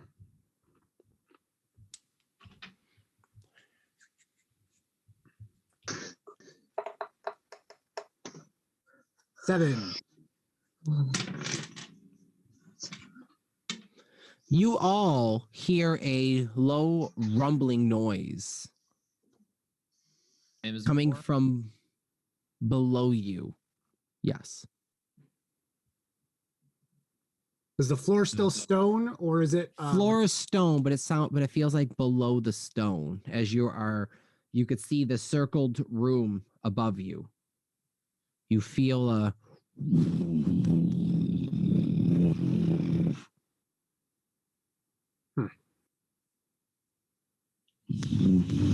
Howard's going to put his ear towards the floor. Does it sound like it's getting closer or just moving? All right, you put your ear down to the floor. Mhm. Make an investigation check. Ooh, 20, not natural. Make a dex save, please. Ah. I need all of you guys to make it actually, Okay, 17. as it was getting very closer. 17. As you reach your head down, you quickly move away as a giant, thick, leathery body busts through the floor and up to the top, and just shoots off as a giant, purpled, cylindered, tubular body just blasts up and then tunnels over. Sand begins dumping in from above. I got 22. Who rolled above a 10 for me? for deck save. You all dip back and move. Finks trying to like kind of listen into the ground, seeing Howard lean back to the ground. You were a little late to the game, and as the giant purple body busts up, you get knocked off balance and fall down into the tunnel that it has just bust through and travel through. You go flying. Make a deck save for me.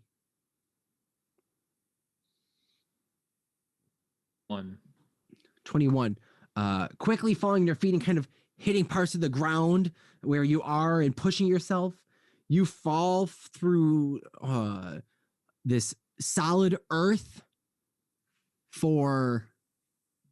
it's almost like this thicker clay for maybe 10 feet or so.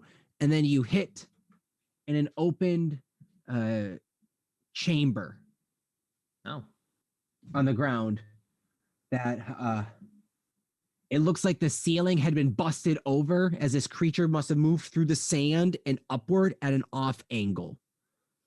Okay. This is kind of a little like you saw the color of purple and kind of something like that bust through you. You guys all move back. Finks fell down. Sand is now tunneling in from above. I'm going to rush over to where Finks fell, and I'm going to see how far he fell and if I can get him out. About a 15-foot drop. Okay. Where he is. Sand is now dumping in from the side, and this thing has been traveling up and around. So the bit of the tail just whips out of view. I am going to jump down and grab Finks. Make an acrobatics check. Okay.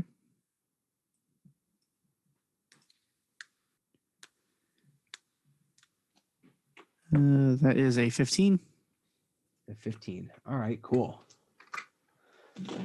You land nicely and looking around, and it looks almost like a T-shaped room quickly.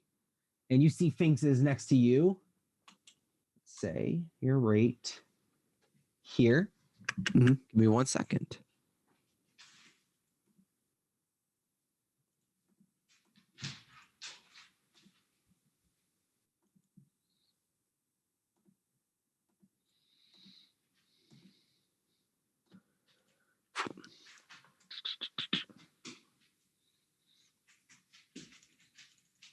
Oh, that's mine.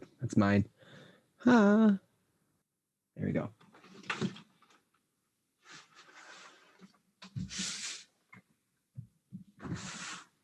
You guys are so you are looking over at Finks, who is landed on the ground next to you, and you are in this room. Let's see. Yeah, let me see. These are a little too bright.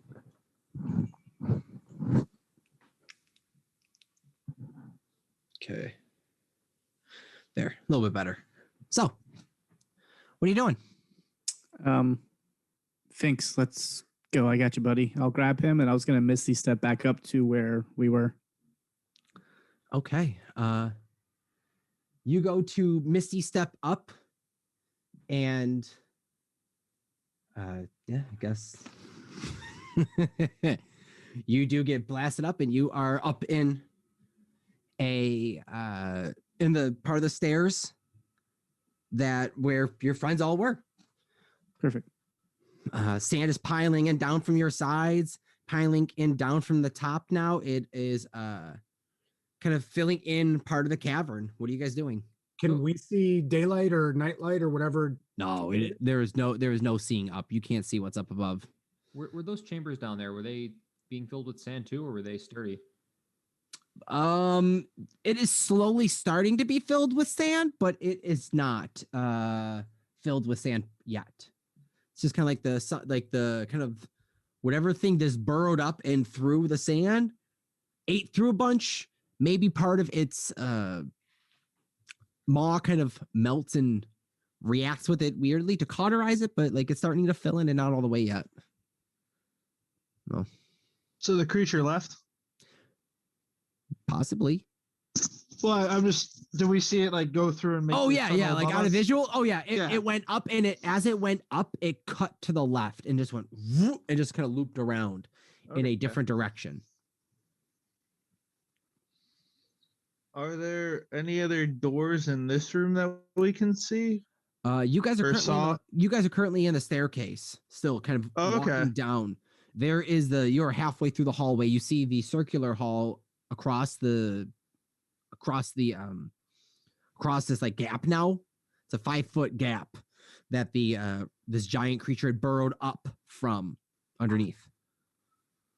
So we can cross the gap to go in this room, or we can go down through the hole that Finks just came up and see what's down there.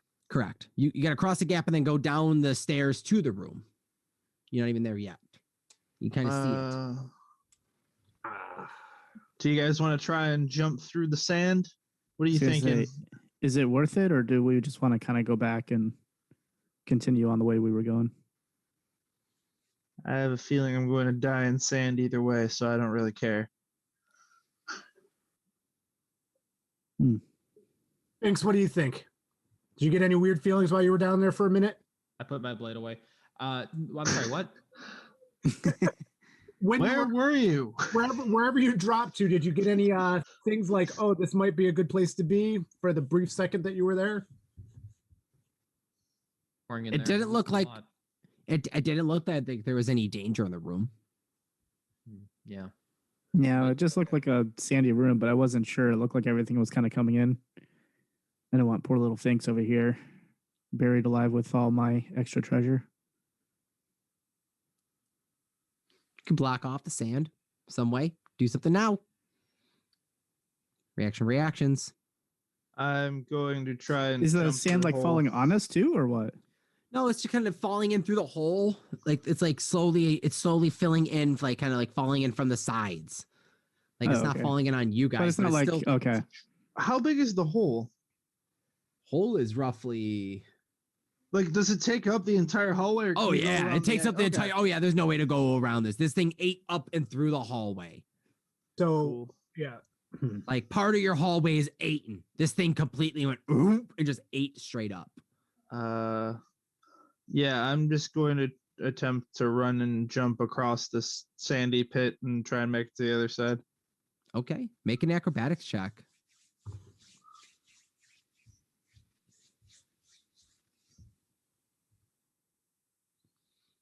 $21. Oh, nice. You guys see your favorite rogue tiefling go running, and then jump up and turn around and give you guys like some peace sign, and then poof, land on the other side. Nice and just cleared it easily. Can your mage hand pick me up and pull me over? My acrobatics are not that good. No, because a mage can only hold 10 pounds, I think, at the most. But I'm going to send my mage hand across as I tie a rope around my waist and have them have some sort of guideline to myself as they try and jump through, if that's possible. All right. I'll attempt to jump. Okay. Acrobatics. So, Remus, are you securing yourself in case any of them fall and pull you down? I mean, as best I'm assuming in the hallway it's all just stone, like smooth, like there's no handles or anything. So Nope. So you're Yeah. just kind of hoping. all I'm right, you're just hoping gripping for the in. best. Got it. All right. Who's We're all going when? roughly the same size. No one's like outweighing me. All right, Okay. I'll go.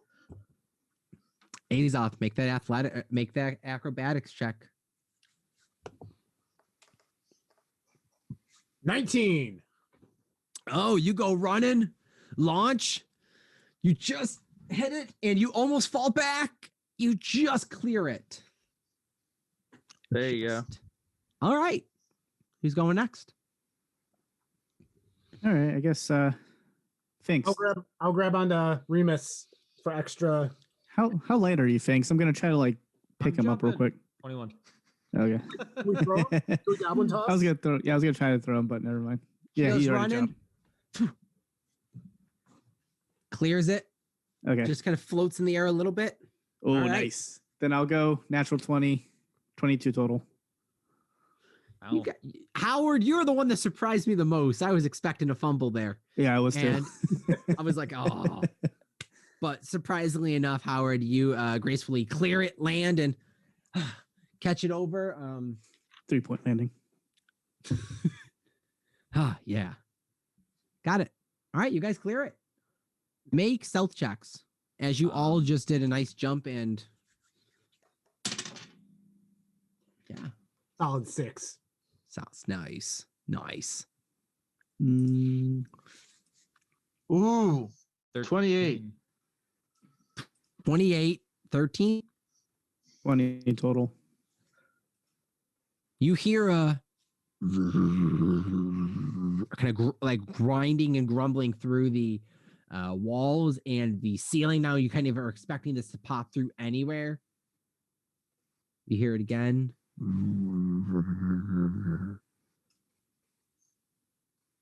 Quieter.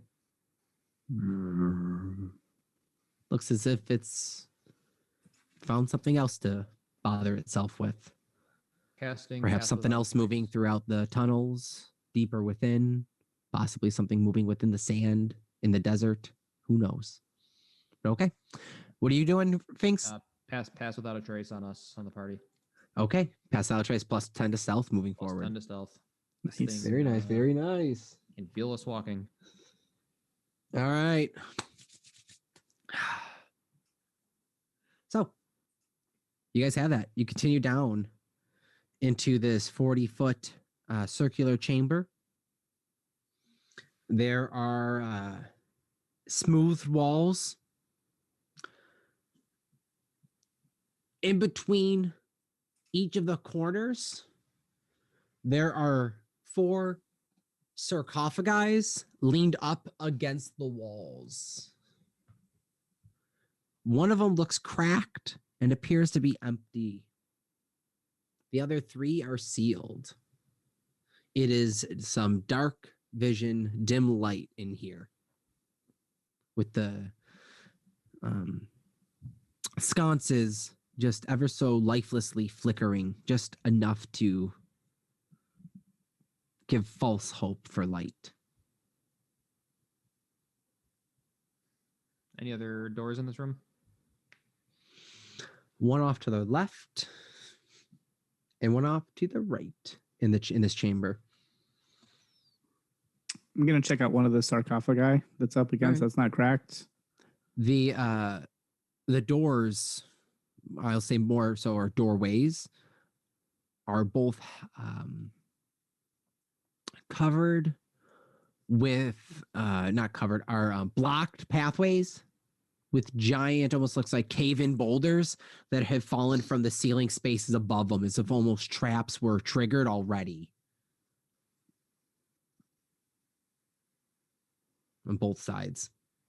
Cool. What sarcophagus are you going to? The first one towards Closed me. one or that's open one? Closed one. Closed one. Okay. And what are you doing to it? I was just gonna check it out to see if there's anything inside of it, or All right. You go to if move I'm it. feeling any kind of magical presence coming from it. Make an Arcana check. All right.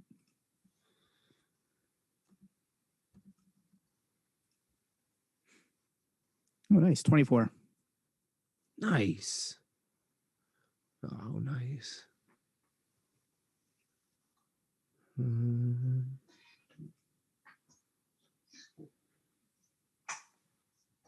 Okay. As you open it, there is no sense of real magic specifically as far as any schools, but it's kind of like strong magical practitioners built this, and just that magic is embedded with with an abjuration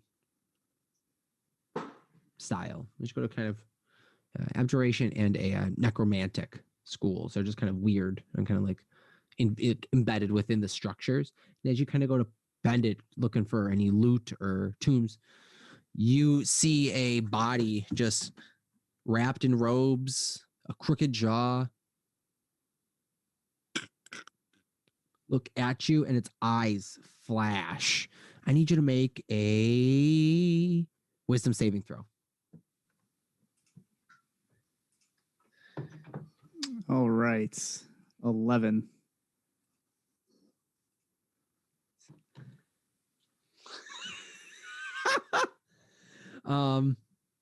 Okay. You just succeed and you quickly stumble back and kind of get ready as Guys, we have a live one in here.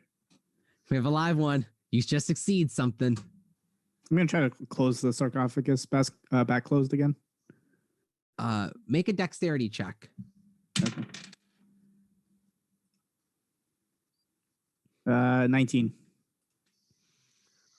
As you go to move it, a hand pushes up against the inside, and as you bait to it and you're trying to move it, something's now awoken and is pushing its clothing, closing open, and you see a mummy figure just kind of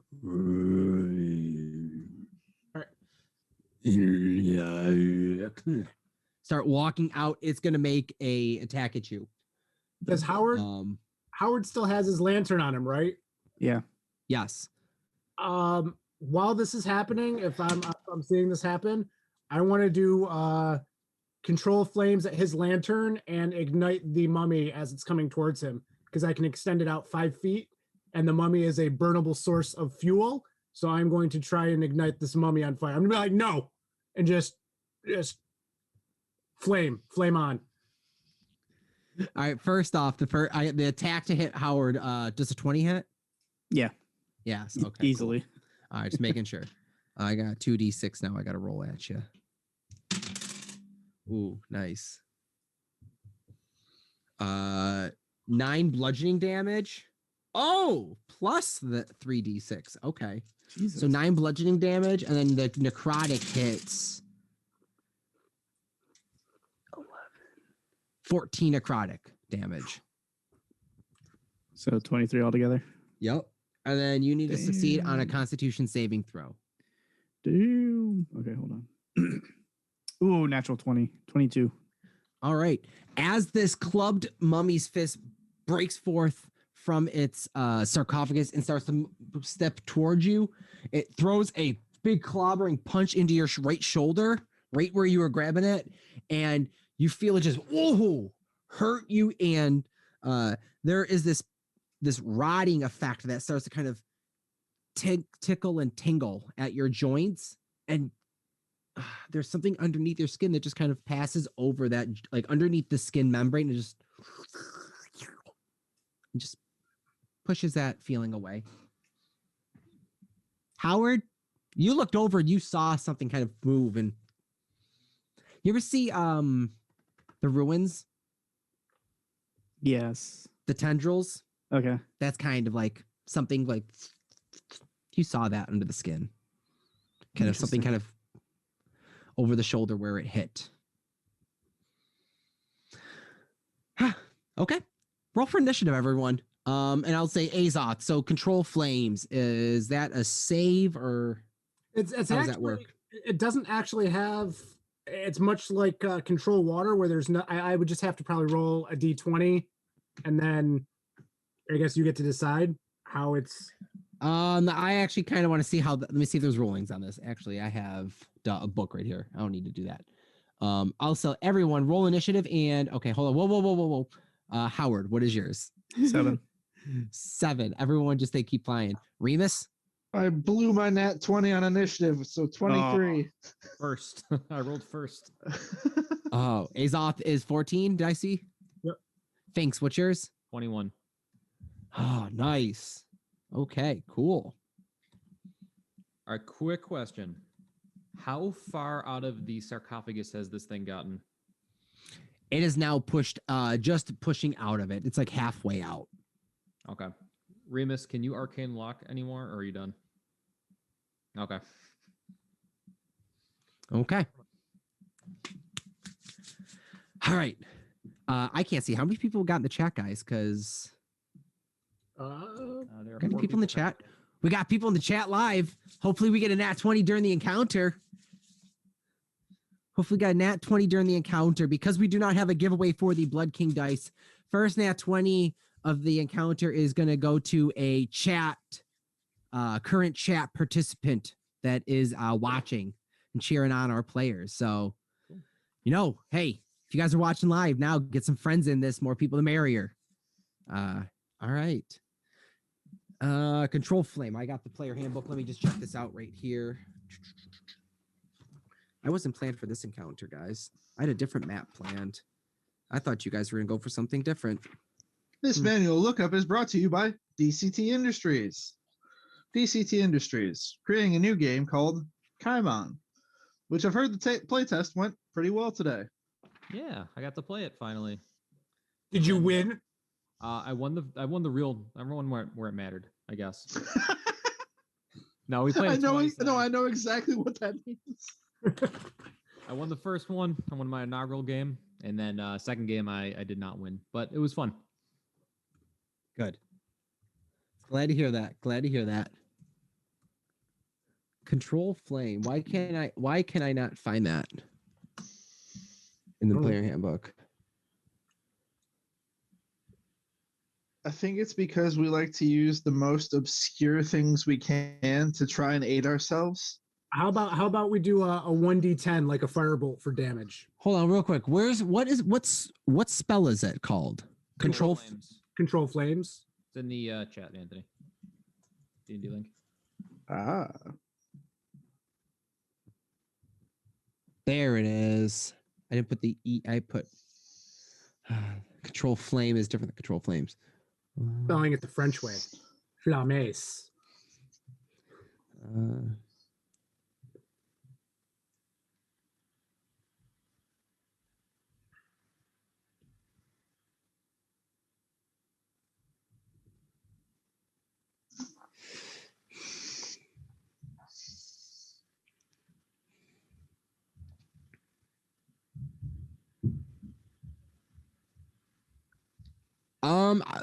Roll a d20 with your wisdom modifier on it.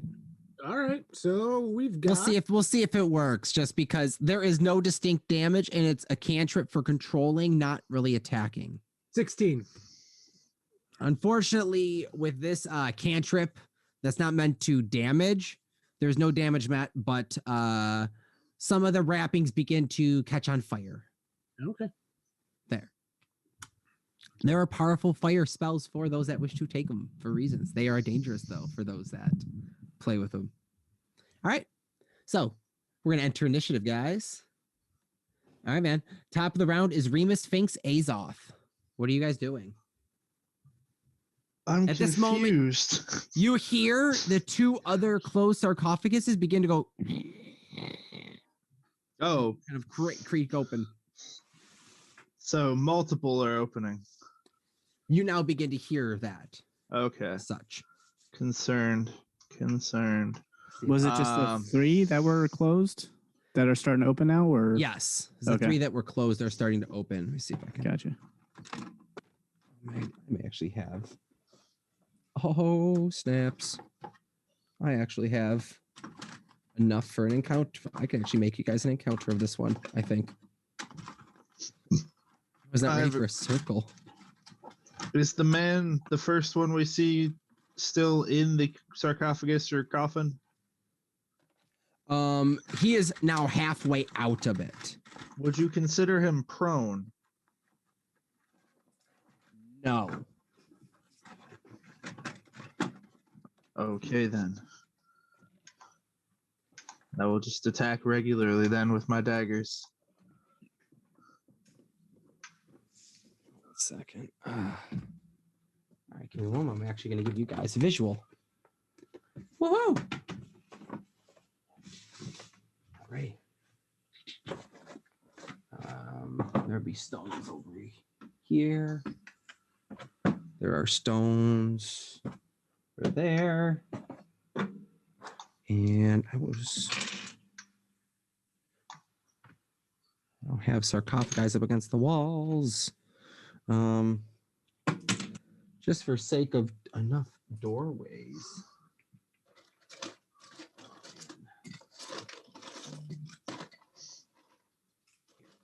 There So I'm gonna say this is one. This is another one. These doorways via camera are just the sarcophagi, kind of, just for markers. Space where they're at. And this one that's kind of fallen down, you'll see momentarily. And you guys would be coming down this way. So you guys are coming down right here, essentially. Okay, working on a map for you guys. Okay. So you guys came down here.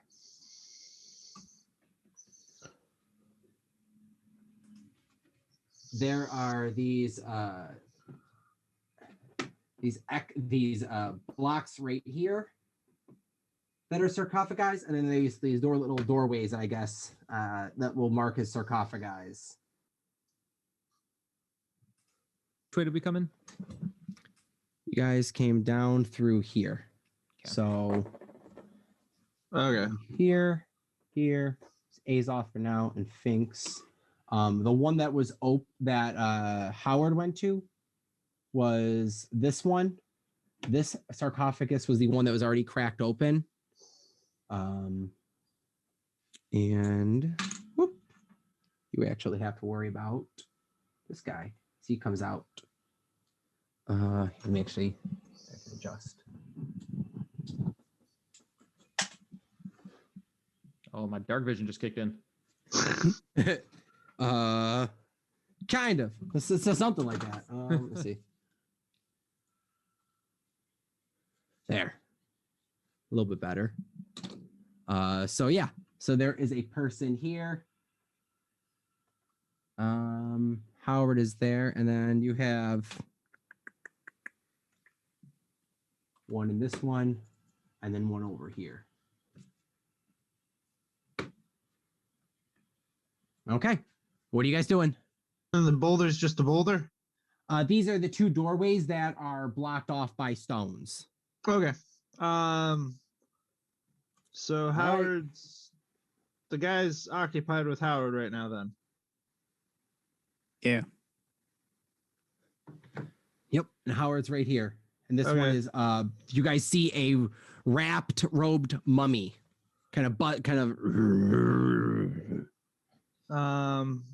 So I will use my psychic daggers on that mummy that's attacking Howard. Okay. Make an attack roll. Let's see that. So 21. That hits.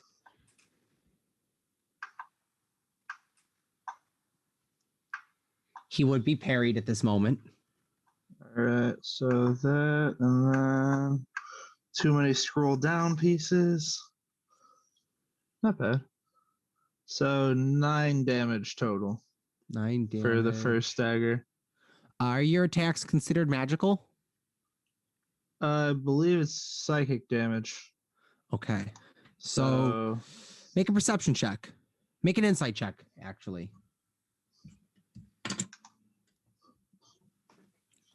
11. 11 doesn't hurt the creature as much as you thought it would. May not hurt the creature as much as you thought it would. I'm off-handed anyways. It's okay. What are you doing? Second attack or second using bonus action attack? You use it to do something else. Nope, I'm using the bonus action attack. Do I hit it with a 15? 15 hits it as well. Summon up the second psychic dagger. Launch it. So it's going to be for 6. Got it. Doesn't hurt with that much of damage either.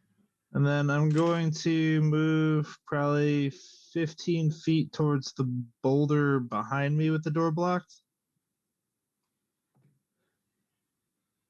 Okay. kind of scoot back. So wait, hold on. You're going 15 feet towards that.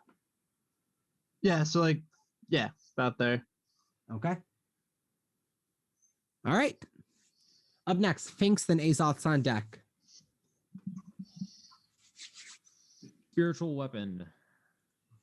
So I will do that, and I will make an attack on the mummy closest to Howard. Spiritual weapon shows up.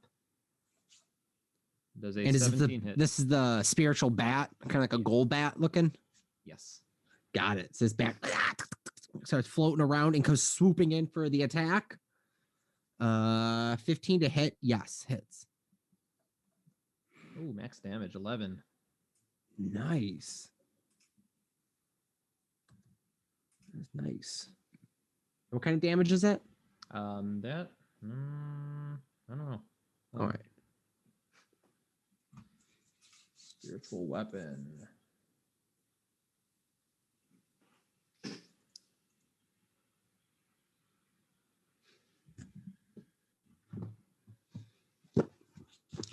Force damage. Got it. All good.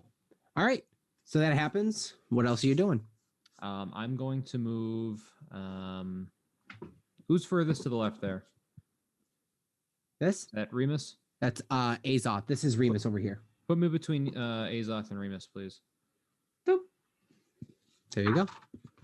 I figure I've been working, guys. I think that this is going to be one of the best cameras angles I can pull off. This will be a good one for a while. All right.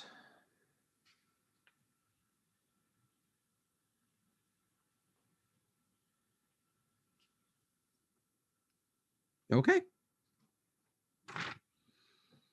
Azoth, what are you doing?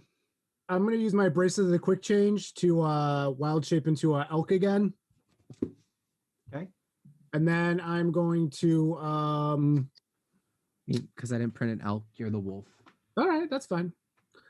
I'm going to ram the one... These doors they're not open yet, but they are beginning to. Oh, they're not out yet? Technically not. Technically not? All right. Then I'm gonna go for the creature that's out, the mummy or whatever that's out to Okay. attack it. Make attack roll. It's Howard is pretty directly much right in front of it. So you're gonna Howard is pretty much blocking its view from you. You can roll at it, but Howard is gonna have to probably make a dex save to jump out of the way. Make a decision. Okay, I'm gonna go for it. Oh, okay. I like it. All right, make an attack roll. Okay. And Howard, make a dex save. We've got 8.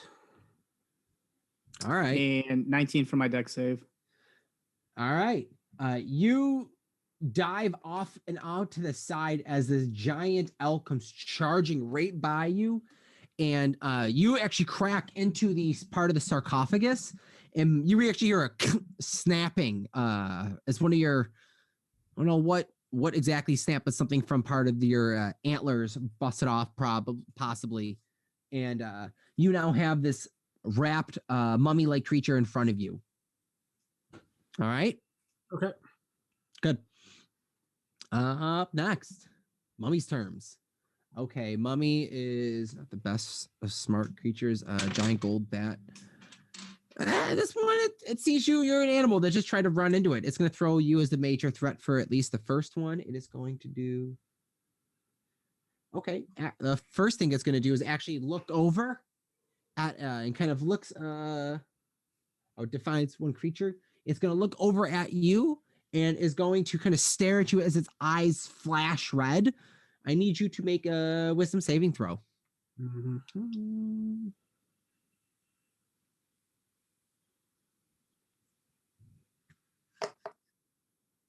20, non-nat. All right, you start to feel a fear creep over you, and you push it away. It's seeing that you are not showing fear. It is getting frustrated and is going to throw a fisting clubbed hand at you. 19 to hit? Yeah. Yeah, that hits, I believe. And it's going to be 12 bludgeoning damage. Okay. And then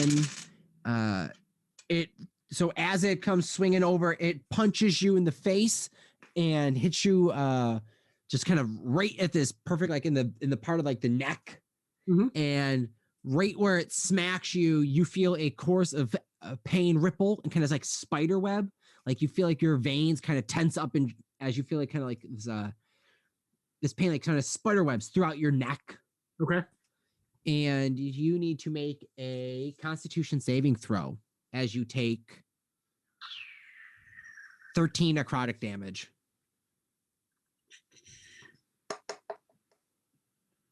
Four.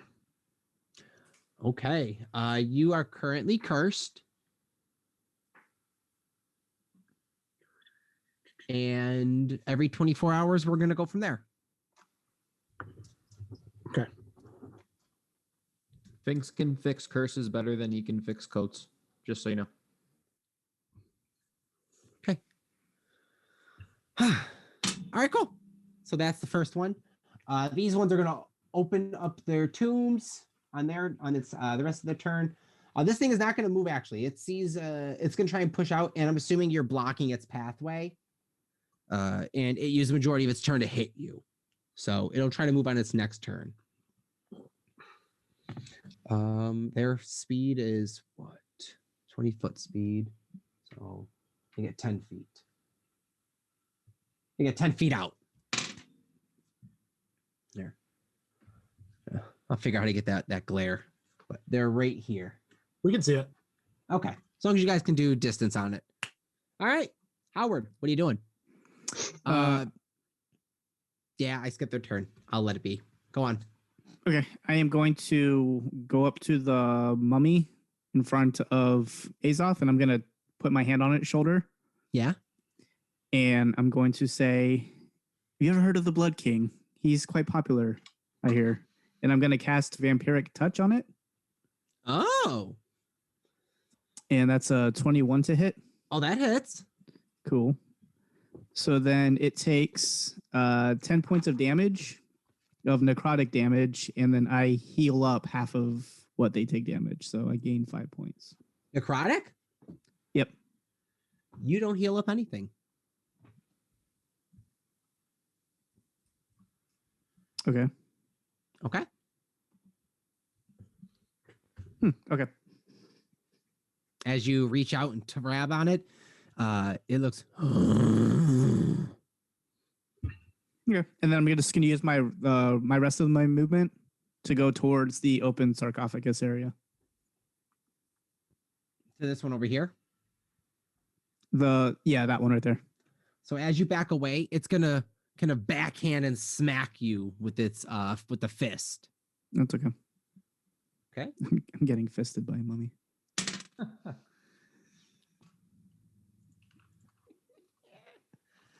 22 hit. Yeah, that hits. All right. I'm only gonna give you the bludgeoning damage on this one. Don't worry. 12 damage as you get whacked, backhanded by a mummy. Okay. As it throws a fist at you. Okay. And you can get what, you're 30 feet. So Yeah. 10. So you get right back there. Okay. All right. Yep. Top of the round. Remus, Finks, Azoth. Remus, what are you doing? I'm going to find it first. Where are you? I'm going to use. Yeah. I'm going to use regular daggers to attack the mummy by Howard and Azoth. All right. Throw attacks at it. Yes, don't you have that fire knife? Yes, I'm saving it for the one that's close to me. Yeah. You want to throw it? Okay. Well, no, well, I was going to, but the one that's closer to me, I can throw it at that one, and I don't have to go as far. Gotcha. The first one's gonna be a 16. Okay. So That hits. let's see what we got. Maybe 5. Have you been adding your sneak attack on? Only on the initial attack. So this is the second round, so I'm adding that now. So it's Okay. 16 damage total.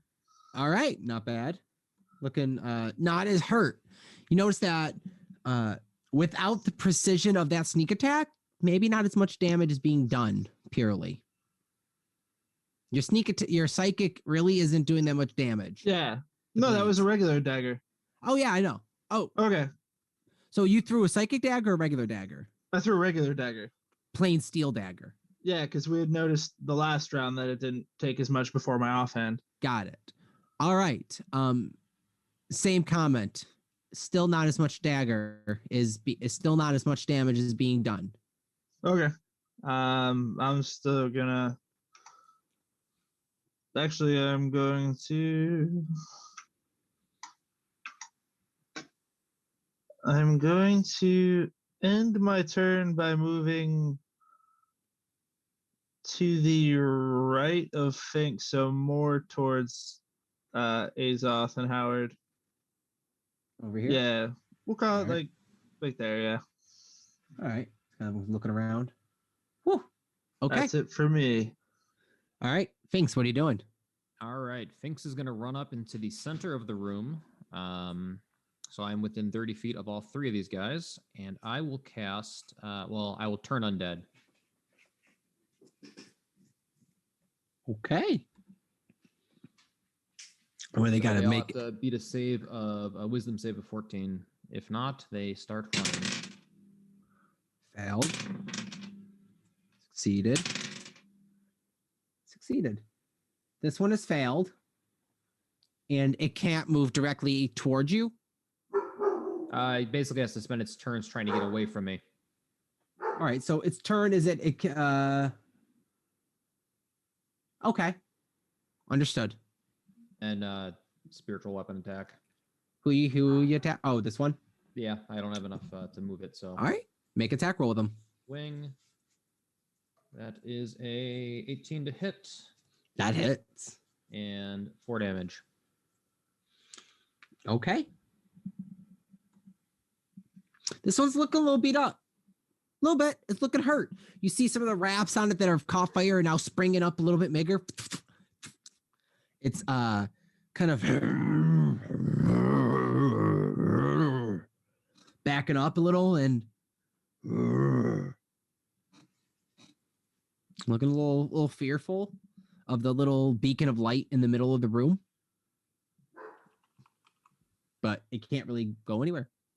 Did some nice damage. Okay, Azoth, what are you up to? You're right up in front of this thing. I'm going to do a melee hoof attack on it.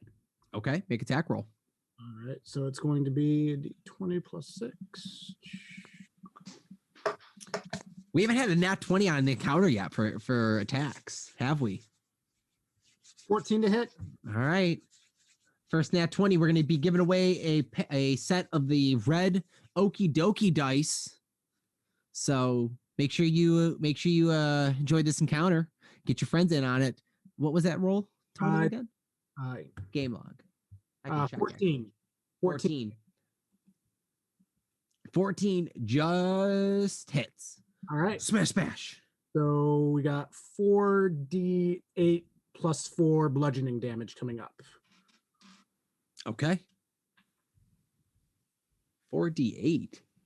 That's according to D&D Beyond.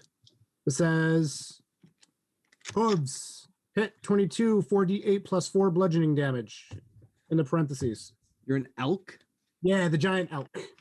Giant elk. Here. Check it out. It's over here. Okay, hold on. There we go. Because that's like a spell attack, basically. 4d8, that's intense. Am I reading that wrong? I just want to make sure.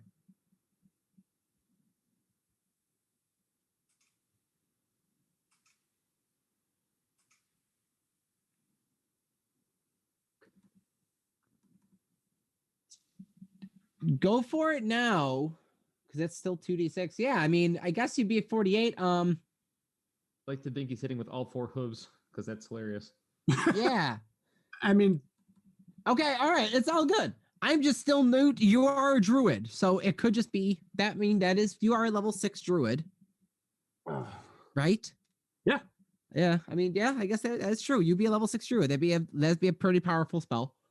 Cool. All So right, 1 second here. Let me get them cleared up. no, yeah, that's fine. Dang.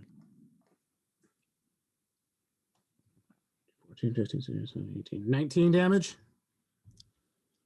No, sorry. Hold on. 17 damage.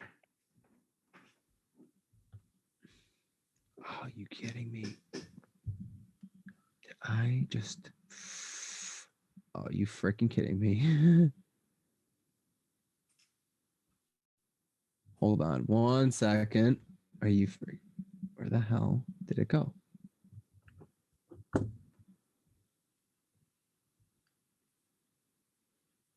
Give me one moment, guys. I just messed up this encounter and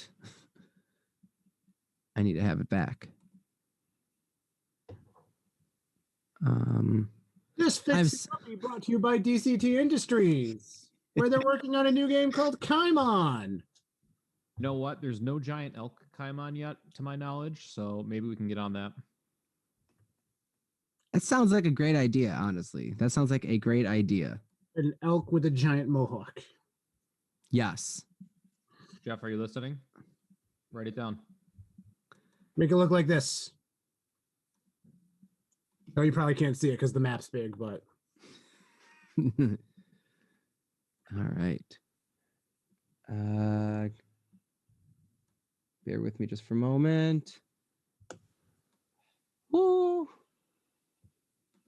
Encounter. Was it who was last? Howard was last. Yeah, I'm last. Howard was last. Finks went first. Then me. And no, it was Remus then. I think Azoth. Remus is first, yeah, and then you. Oh yeah, no, it is Remus is first. He was that. He was 15. These guys were 10. And oh yeah, this guy had. Okay. So, yeah, man, roll damage. 17. 17. You trample this thing, and as you bust are breaking down, you see the wrappings and part of its bones are breaking and snapped away. And as you kind of tear away the front half of this flesh, you're seeing a remains of a skeletoned body, torn away, jawed, an empty socketless skull with a mouth kind of coming after you. The body, the skin that you see has a darker, ashier tone to it that are under the wrappings. And the hair that is mangled and knotted and matted from the top of it kind of coming down is faded white. It's still alive, though? Oh, yeah, still alive. Okay. Okay. I'll back up a little. Okay. Just out of attack range, I suppose. You back out? Yeah, I'll yeah, just like that. That's good because he can't come towards Finks. So okay. Nope. As you back away, it is gonna smack at you. Didn't he use his reaction against me already, though? You moved. When I moved? Because I moved after them. Oh, he didn't move yet. No, you're right. Dang it. Yes. Okay, he can't react yet. You can't react yet. Yeah, so you can back away. You're fine. Anything else you want to do? Nope. All right, sweet. How far back do you want to go? Just out of attack range from him. Okay. Like lunging range or whatever, I'm assuming for now, but that's good. All right. All right. These guys' turn. Failed it. Is it? Oh crud! Who failed and who saved? The The one one that we were attacking is failed. The other two saved. I Yeah, think. the fresh ones are good, unfortunately. So. All right. So these two. Bring 'em on. What? I said Bring 'em bring on. them on. Bring them on. Yeah, like that movie, the cheerleading. Oh, It's okay. already been brought. Oh, you beat me to it, man. All right. These two come up to you, and both of them are gonna stare at you and make you roll a wisdom saving throw. Make wisdom saving throws. I rolled an 8 on one, so Okay. not great. Okay. You are fearful of these creatures, and you are currently frightened from them. Okay. Wait, hold on. You rolled an 8? I rolled an 8. I rolled a 2 and I got an 8. Oh man. Okay, hold on 1 second. Let me do math.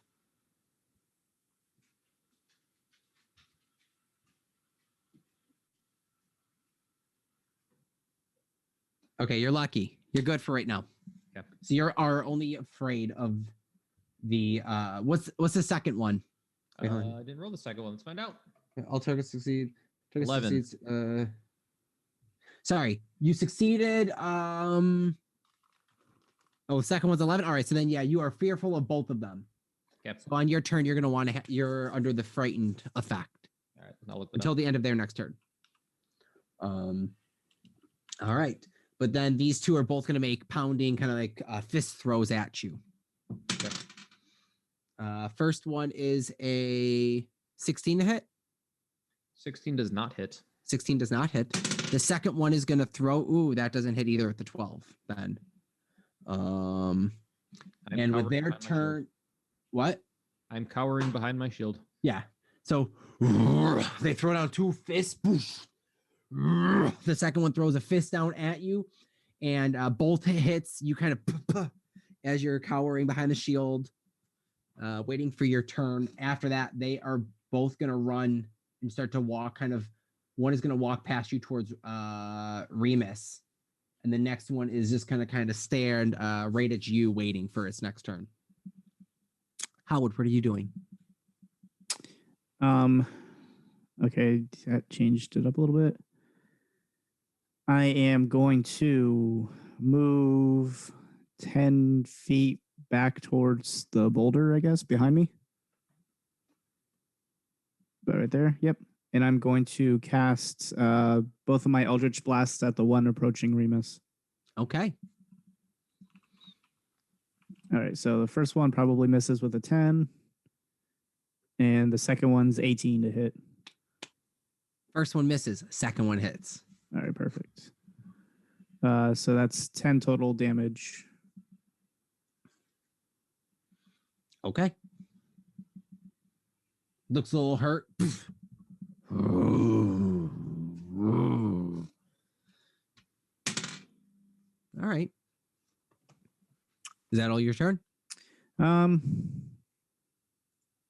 then I'm going to bonus action cast Shillelagh on my quarterstaff. Okay. And ready in case any of them try to come up at me. All right. So as you're gripping your staff, you feel it kind of course through this energy as it is thinly coated in this little spectral kind of oozing slime kind of dribbling down from the top of it as it just coats it in a magical property. All right. Cool. That top of the round. Remus, what are you doing?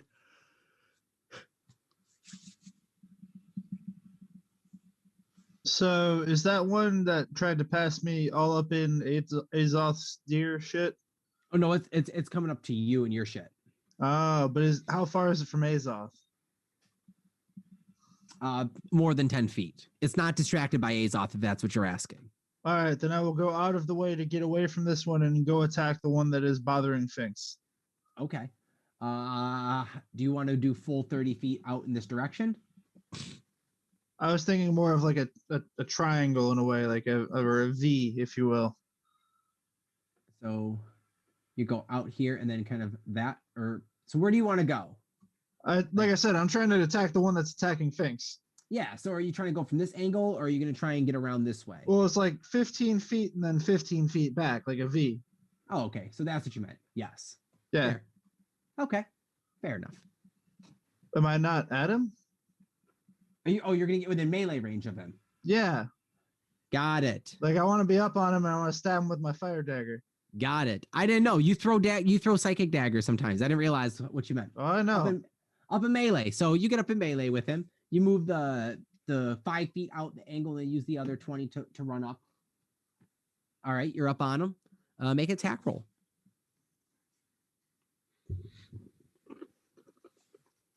16. That hits.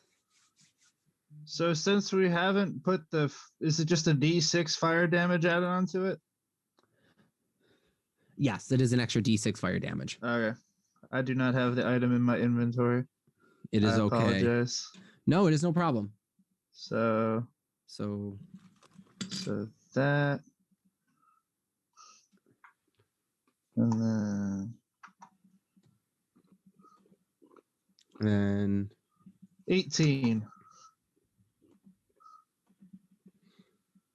What was the total fire damage? Was that the 4?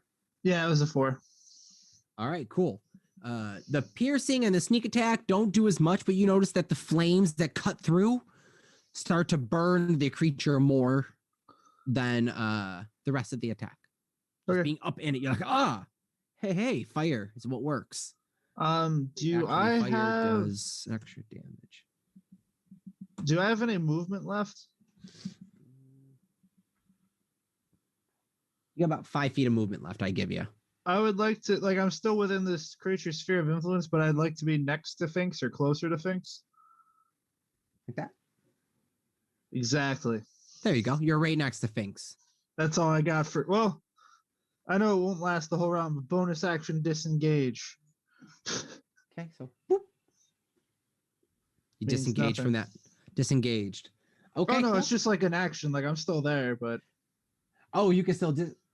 Disengage is usually the action of moving out of the 5 feet range of the creature, but not taking a attack of opportunity.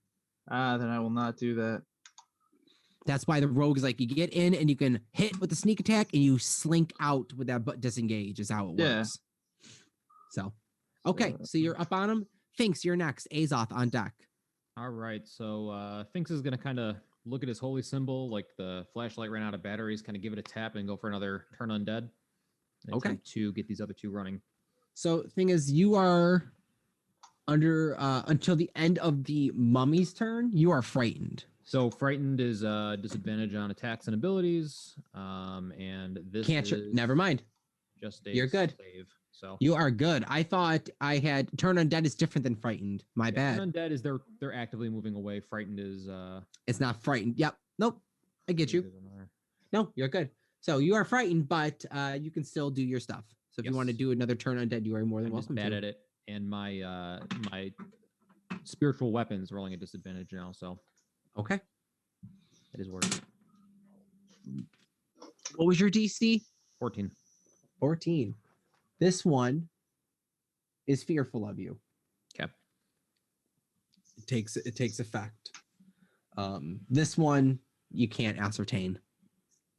Okay. And then I will use my movement to get behind. Well, if I know it's fearful, I don't know. I guess if we're both afraid of each other. I guess I'm gonna stay put, and I'll make my spell attack at disadvantage on the other mummy. Okay. All right. If I can find it. There it is. All right, 20 and... Was it nat 20? No, nope. Oh. Sorry. Guys, on the first nat 20, we're giving away a set of dice. If I roll a nat 20 and it's a disadvantage, do we have to take a giveaway back? I rolled I'm not going to give it... I'm not going to have a takeaway. Your attack is a disadvantage, but on a nat 20, we'll give it to it. Okay. 12 to hit. 12 is actually a 12 hits, I believe. Yeah, cool. Just hits as his bat swoops back in right in front of you, Azoth, and swipes at the mummy. Roll some damage. That is 10 force damage. Oh, nice. Wow. This thing is looking on its last limb as it's ironically just kind of crumpled at this point, hunched over.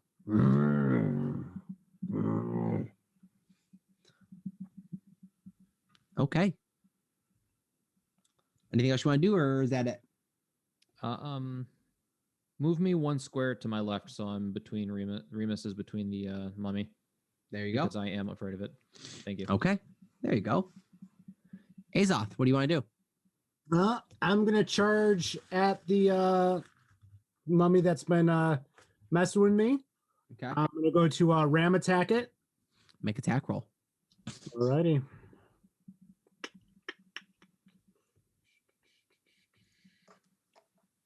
What you get? 13, and then it's plus the 6. That hits. All right. And then we're going to do a ram attack. And 4d8. Since I was charging, though, I get an extra 2d6. So it's actual 3. No, I'm sorry. It's 4 2d6s plus 4 bludgeoning damage. Okay. Roll damage. All right. Hold on. 2d6. Okay. 4d6 plus 4. All right. d6. 2, 3, 4.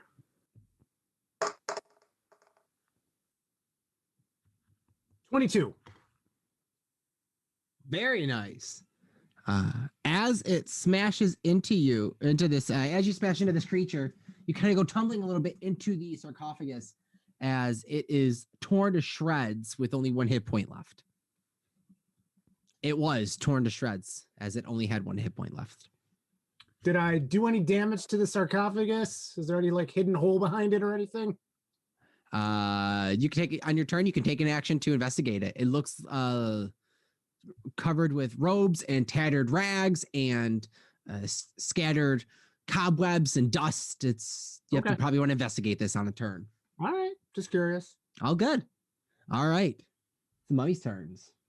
Okay, this one is afraid of things, so it's gonna step back and it has to use its turn to get away from him. This one has to use its turn to get away from you. Ooh, do I hit you or do I run? He's gonna run. And it uses its step up and out. Up the tunnel. From where you guys came from. Call the worm. Okay. And this one's dead. So, top of the round. Remus. I'm sorry, not Remus or Azoth. It's Howard, bottom of the round. What are you doing? How long does turn on dead last, real quick? I believe it's a minute, but let me find out. All right. 1 minute. Did we lose Howard? Nope. Danny.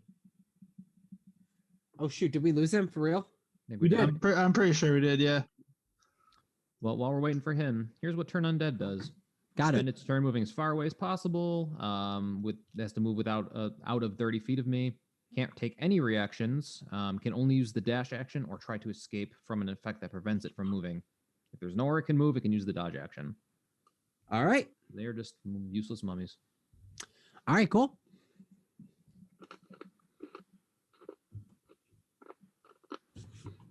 All right. Well, he isn't responding back, so we're just going to take it as a... Said his internet died. Internet died. Howard is stricken with pain. Dan, if you're watching, you can text me on Twitch or text one of us through Twitch. But for the moment, you guys hear Howard scream in pain as he kind of clutches his head, kind of swaying a little bit. Finks, or Remus, what are you doing? So the one in front of me is dead.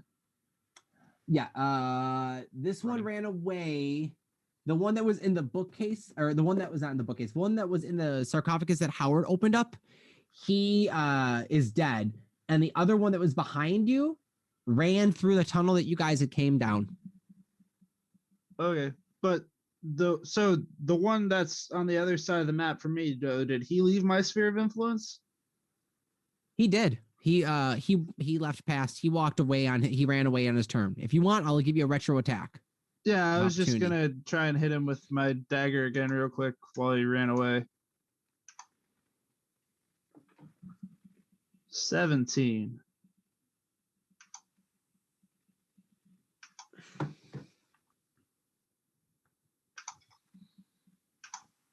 That hits.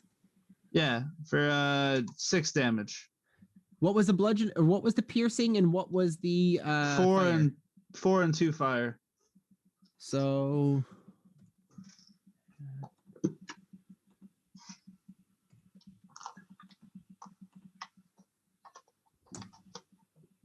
okay. All right. So how far is he now? He used this entire turn to get to the other end of the wall from Okay. where you and Finks are. So he didn't even use he used like 40 movement. Oh no, it'd be 20. 25 movement or so. Okay. I'm going to come up to him. Run up to him. Yep. And then I'm gonna stab him with my flame tongue dagger. All right, make an attack roll.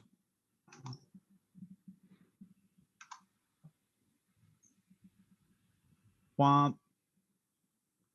All right, running up and kind of throwing a dagger, cut at him. Just you get off centered as you sneeze, and the dagger just misses him. Thanks. What are you doing? I wasn't done. Oh, you're not done yet. My bad. That's all good. All right, what are you doing? I was just gonna bonus action disengage and move back my other 5 feet. There you go. Move back 5 feet. All right, proceed, Finks. Nice. Thanks. Finks is gonna actually dash after the one that left the room and basically like magnet my way to push him into the where the worm was. Okay. I want to see if I can trigger this thing coming back with this as bait, essentially. So I'm just going to repel it with my presence and just kind of push it where I want it to go. Okay. And see if that worm comes back and comes at him. All right. I'm assuming his footsteps aren't quiet. It is stumbling away from you. And it is in the direction of running towards the hole. Yep. Perfect. It's on its way out that way. Good. That's what I'll do. Stumbling along, turning around, looking at you, all just fearful. Put the fear of God in it, is what you did. The moon god.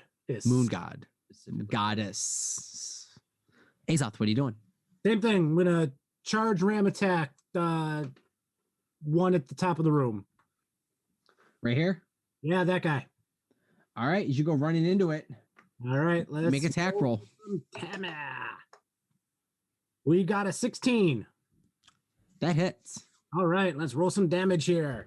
Let's see. That's 2d6 plus 3d6 plus 4. All right. Da, da, da.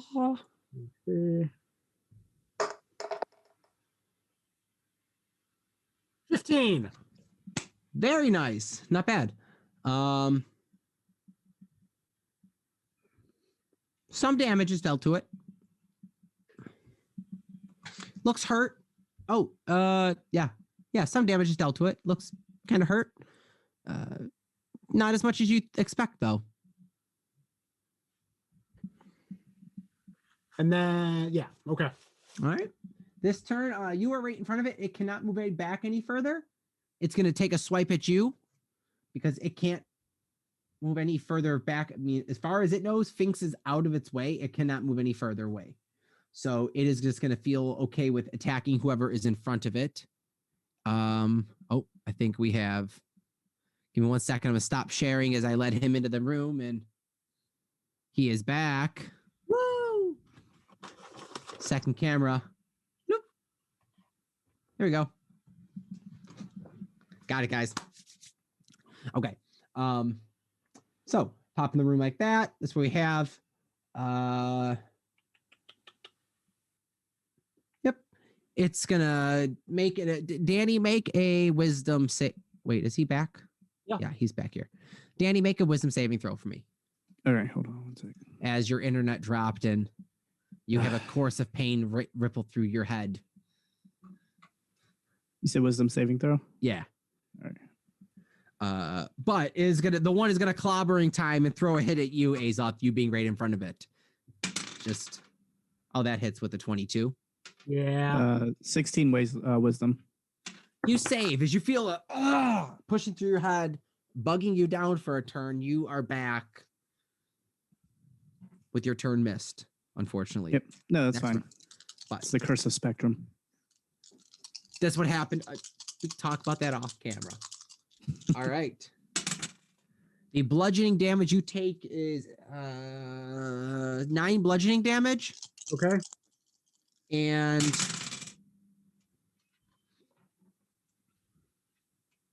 12 necrotic damage. All right. Hold on 1 second here. 12, 3. All right. So that knocks me out of my wild shape. And okay, I'm good. I need you to make a Constitution saving throw for me. Oh, hold on.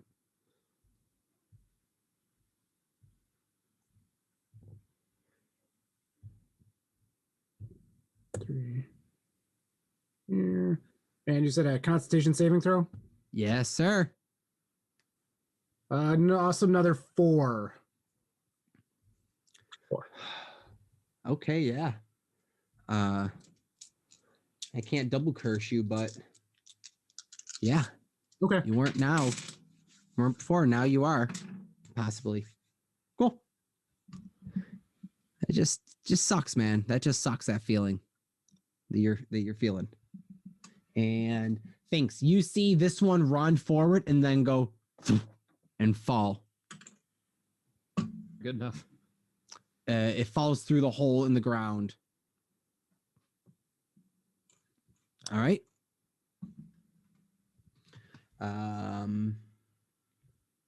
Howard, what do you want to do in your turn? Okay. The one right here. Yeah, so I'm gonna move like towards the middle of the room. Okay. And I will let's see. I'll just go tried and true. I'll shoot the 2 Eldritch Blasts at it. Shoot those Eldritch Blasts. I have a Warlock in another campaign, and you wouldn't believe what he did for an attack. Oh lordy. Okay. 18 for the first one and 25 for the second. Both hit. He Eldritch Blast as well. Yeah. If only I had a t-shirt that would brag about what I could do as a Warlock. Oh, if Do you know where I can get one of those? Oh, a Warlock do. Eldritch Blast t-shirt. You can get As a that matter at of our fact. Teespring link. Oh. It's in the shop. Hey, that's in the shop. That's in our merch shop. Say what? We have merch. What? We have merch. That's awesome. All right. And that was 10 for the one and 12 for the second. Yeah, it was actually 12 for the first one and 10 for the second, but yeah. Perfect. This thing is looking hurt. Sweet. This thing's looking hurt. It's like, it's kind of looking at the spot of where you're standing, kind of as where Finks cast the turn undead at. Okay. Make perception check for me, and Remus and Azoth as well.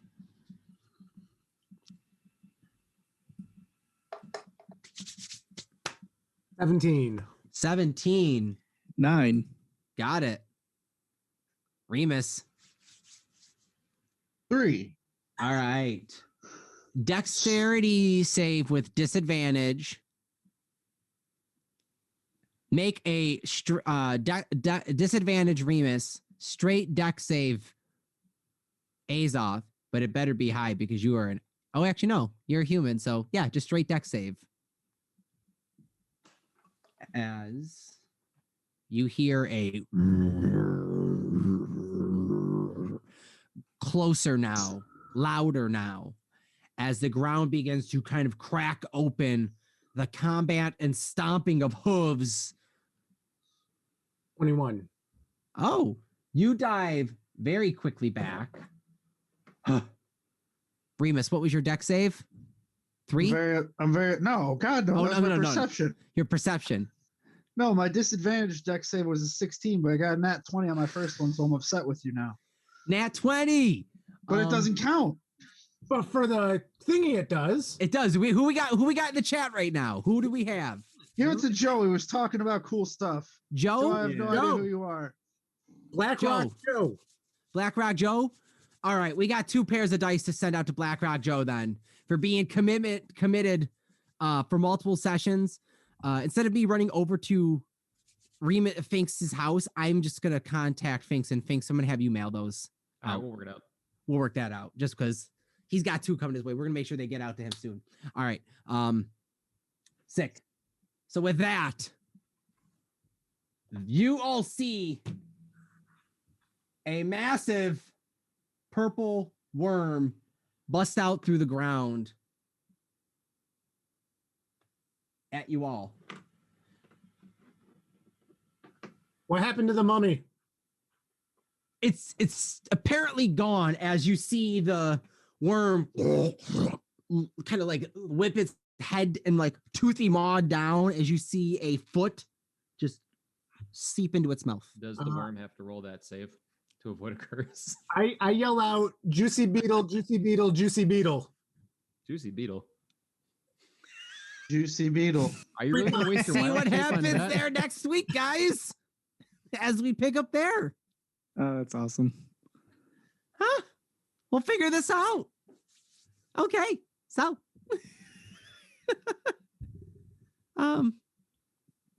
yeah. So that's, double encounters. No rest. I make you guys work for those level ups. All right. There's not one coming at all, but you got one just recently, I felt, and you should be able to handle double encounters. But anyway, thank you so much for everyone tuning in. If you're watching this on the replay, if you're listening to the audio of it and you feel, hey, I want to interact more and I want to be a part of those giveaways and those winnings, you need to be able to watch live. You need to be watching live to be able to participate for those when they go through them. I am happy we did get a nat 20 during encounter at the very end. So we did get them with the nat 20. And besides that, guys, I love this all. This is awesome. I am rambling because it's been a long day. It's been busy. And this was an intense encounter to just a little bit to throw at you guys.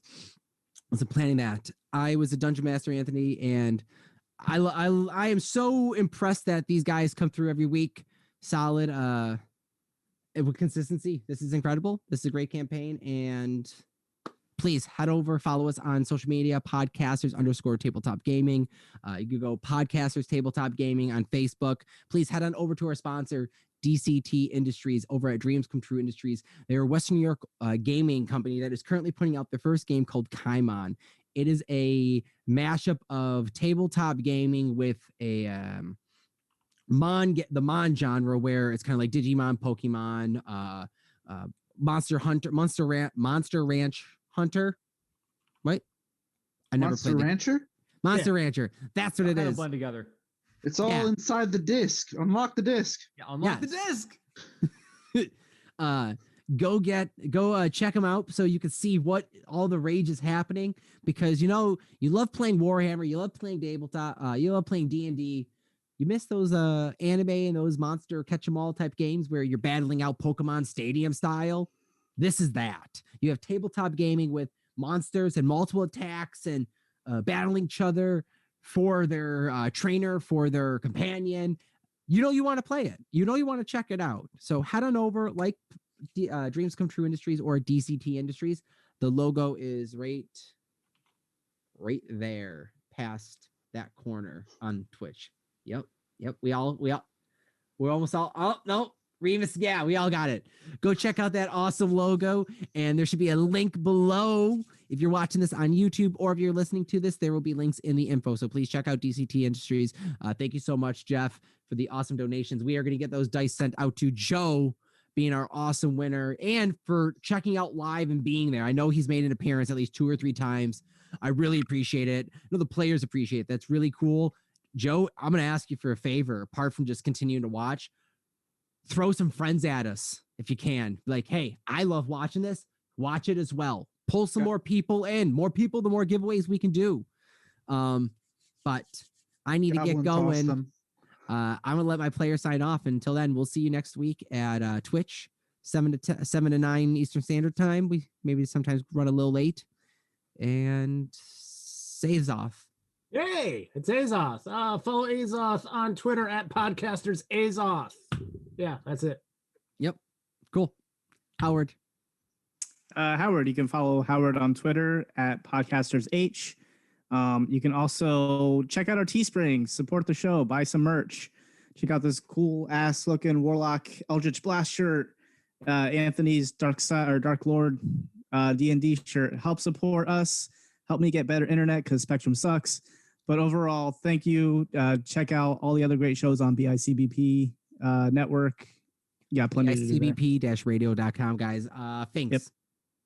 Right, you guys can check out Finks on Twitter at Podcasters Finks. I will be posting some miniature painting on Instagram at Phoenix Forged. And if you want to unlock your disc, check out DCT Industries on Facebook, facebook.com/DCTindustries.tabletopgaming. There you go. And Remus.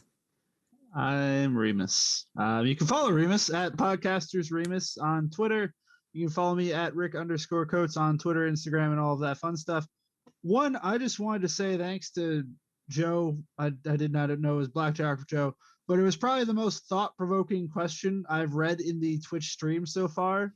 He brought up like a character that was collecting pouches and stuff, and I don't not for Remus. Like, I'll be honest, Remus was eyeing up that dagger too, but I have other characters that literally will just take something from every person they kill, and it's really strange. But thank you everyone for watching. I totally forgot the other thing I was going to talk about, but you guys are all great, and thank you for listening. Till then, guys, next time, keep rolling. I think. Here, dice. I'm borrowing Joe's dice. I gotta get up and go turn the stream off. I just have a 5 on my hand.